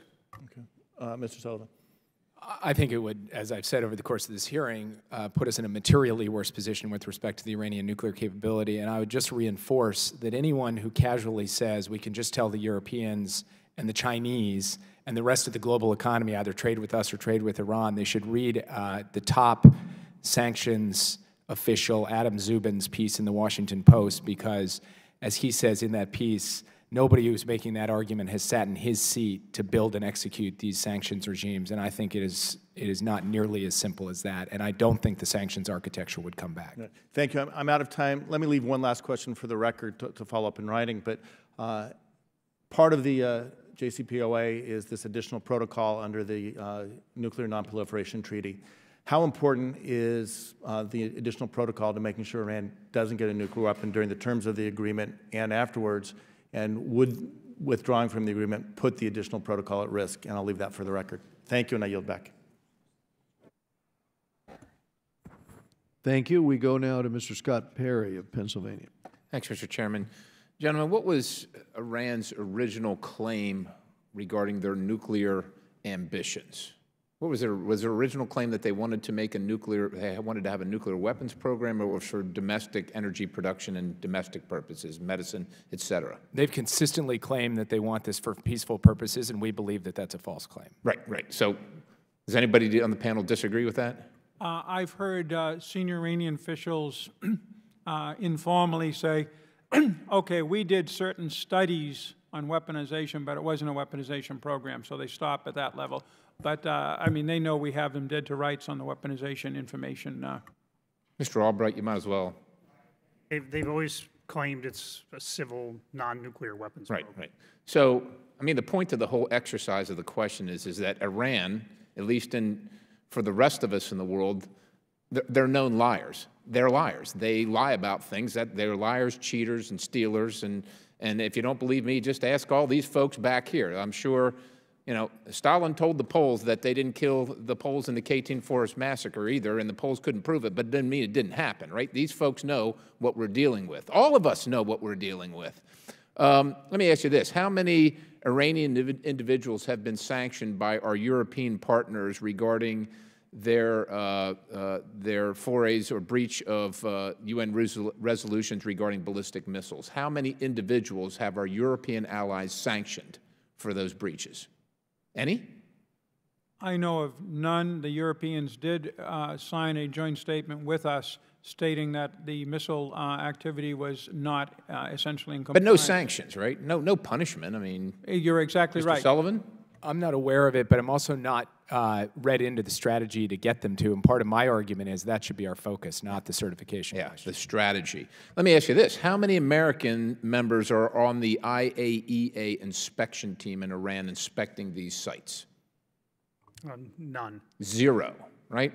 So, look, I've spent some time in the military, and to me, you don't look for military nuclear weapons down at the power plant. That's probably not where they're going to be. They're going to be on the military sites. But unfortunately, we can't inspect the military sites. Now, I don't know if it was our genius or Iran's genius, but for someone who says that it's a peaceful program dealing with medicine and power and so on and so forth, but really in reality it's a military program, the last place you're going to put them is where we're going to find them. And with all due respect, Mr. Sullivan, I appreciate your good charity and your goodwill to these other people in other nations, but the reality is that Iran wants to be a nuclear power, just like North Korea wanted to be a nuclear power. And they're going to tell us whatever they want to tell us, whatever we're going to believe, whatever the rest of the world's going to believe, as long as they get there. And it strikes me as curious, if not just downright scary, that we seem to be willing to trade security now at some level, or stability now at some level, by saying, well, they're not going to have it for 10 or 15 years. Everybody in this room knows what's going to happen in 10 or 15 years. And it also strikes me that maybe that plays right into Iran's bigger strategy while they're in Yemen, while they're in Syria, while they're in Lebanon, while they're supporting Hezbollah, to coalesce all that territory and all that power so that at that time they'll be able to spend more money on their nuclear weapons. Who develops a ballistic missile? Are they going to drop leaflets on the United States with that? Everybody knows where this is headed. Everybody knows. And for, I don't know, 30 years since the Shah was deposed and they took our Americans hostage, we have been playing this game of, well, we're going to do this, and we hope they'll do that, and we'll sign this agreement, and we'll have this negotiation. Let me ask you this, Mr. Sullivan. Who signed this agreement? It's not a treaty. Who signed this agreement? Did Iran sign it? No, as David Albright said before, this isn't a treaty. It's not a signed document. It's an agreement. Not a treaty. You know it's not a treaty. It's some kind of an agreement between somebody here in the United States. Who from the United States signed it? Nobody signed the agreement. The administration, the executive branch of the United States, signed the United States up to the commitments under the deal. And who from Iran? The foreign minister of Iran and the Secretary of State of the United States were the ones in the room, along with the foreign ministers of the P5+1 nations who reached the agreement. They signed it. Iran signed it. No, as I've said a couple what times kind of now, agreement? We don't have any agreement. We can't walk away from an agreement we don't have because they have not agreed to it. They haven't signed it. I mean, these people have been lied to over and over again. Their families. We're in agreement on nuclear weapons with the lying, cheating nation who wants to kill us and has said so. There is no agreement, sir. The issue wasn't their signature, it was ours. We didn't want to have to sign it because we wanted to maintain maximum flexibility. Thank you very much, General Perry. We now go to Tom Suozzi of New York. Thank you, Mr. Chairman. It's so good to have spent this time with you. I want to thank all of our witnesses so much for their attention today and their preparation and the good work that they do. Let's assume that the JCPOA deal has flaws and inadequacies. Let's assume that we will not walk away from the deal, especially after we've already given so much benefit to Iran in the form of monetary payments. Let's assume that the IAEA hasn't done the inspections that they need to do. Let's assume that Iran is purveying evil and instability and terror throughout the region with their Tehran-backed militias in Iraq, Syria, Yemen, Bahrain, Gaza, and elsewhere. Let's assume all of these things for argument's sake. I would like each of you to just please tell me what is the number one thing we can do to, one, enforce compliance of the treaty, or not the treaty, of the agreement, and number two, what is the number one thing we can do, the number one toughest sanction we can impose without violating the deal? Ambassador? Number one, enforce the agreement. Number two, toughest sanctions without violating it. Use the Joint Committee process to start challenging Iran on all of these issues that we've talked about today. The militarization, of the access to the military bases, the issues that have been raised by Mr. Albright, and some of the other actions that are in 2231, the UN resolution, and press the Iranians through that process, because at the end of that process, there are steps we can take short of walking out of the agreement that could limit some of our commitments. For example, to provide them technical economic trade. Okay, so what's the number one thing we should do? Is use the Joint Committee to... Use the Joint Commission to challenge Iran's violations in behavior. That's on the agreement, on the large... And what would you say the number one violation is? I would say it's the missile program. Okay. First, I would say, right. Put your speaker on, please. U.S. should change its policy that it no longer accepts the sunsets, and then work with its European allies to try to create a joint position on how to Okay, deal. so that wouldn't be enforcing the existing deal. That would be to change the deal. Well, that's right, to change the deal. Okay. To enforce it, certainly what the ambassador said about using the Joint Commission to try to get access to military sites. Get access to. So you're saying ballistic missiles, you're saying military sites. But in terms of U.S. actions, I think that toughest sanction we can do, we can do without violating the agreement. We need to step up non-nuclear sanctions on Iran, and we need to have a broader... So what would the number one sanction we could be, non-nuclear sanction we could do? Well, I'm not an expert on sanctions, but I know I look to what this committee's working on, and I see many possibilities and think that those are very sound things to do, okay, including the ones in the bill to be marked up tomorrow. Thank you. Mr. Sullivan? I think we should work with the IAEA and with our European partners on how to interpret and enforce Section T and Section Q of the agreement, which go to these military-related potential military-related nuclear activities of Iran. And in terms of additional sanctions that we can impose that are compliant with the JCPOA, I think that our key two areas of focus should be economic pressure around Tehran's proxies, meaning trying to disrupt the financial flows and the means of payment from Hezbollah to its proxies in Syria. Through the State Department and the Treasury Department? Through the Treasury Department, chiefly. Okay. I mean, I believe that our Treasury Department is gold standard when it comes to disrupting illicit financial flows if they have the resources and the authorities they need to go do it. And I think we should give that to them. And then I also believe that we should be thinking about how you tighten the screws on the supply chain for ballistic missiles. Okay. Thank you, Mr. Chairman. Thank you very much, Mr. Suozzi. And I also want to thank the members of our panel here today. We very much appreciate these informative exchanges that you've had with the members, including the ability to get into some clarification of some issues that I think are very helpful. I think there's a broad and bipartisan agreement that Iran is, in fact, a threat, a deadly threat to the United States and to our allies. And I think our intent here is to continue our oversight work but then to drive policy with respect to countering this radical regime. And I think that the ideas that come out of this hearing can be very helpful in terms of how exactly we do that. The hearing's adjourned. Thank you again.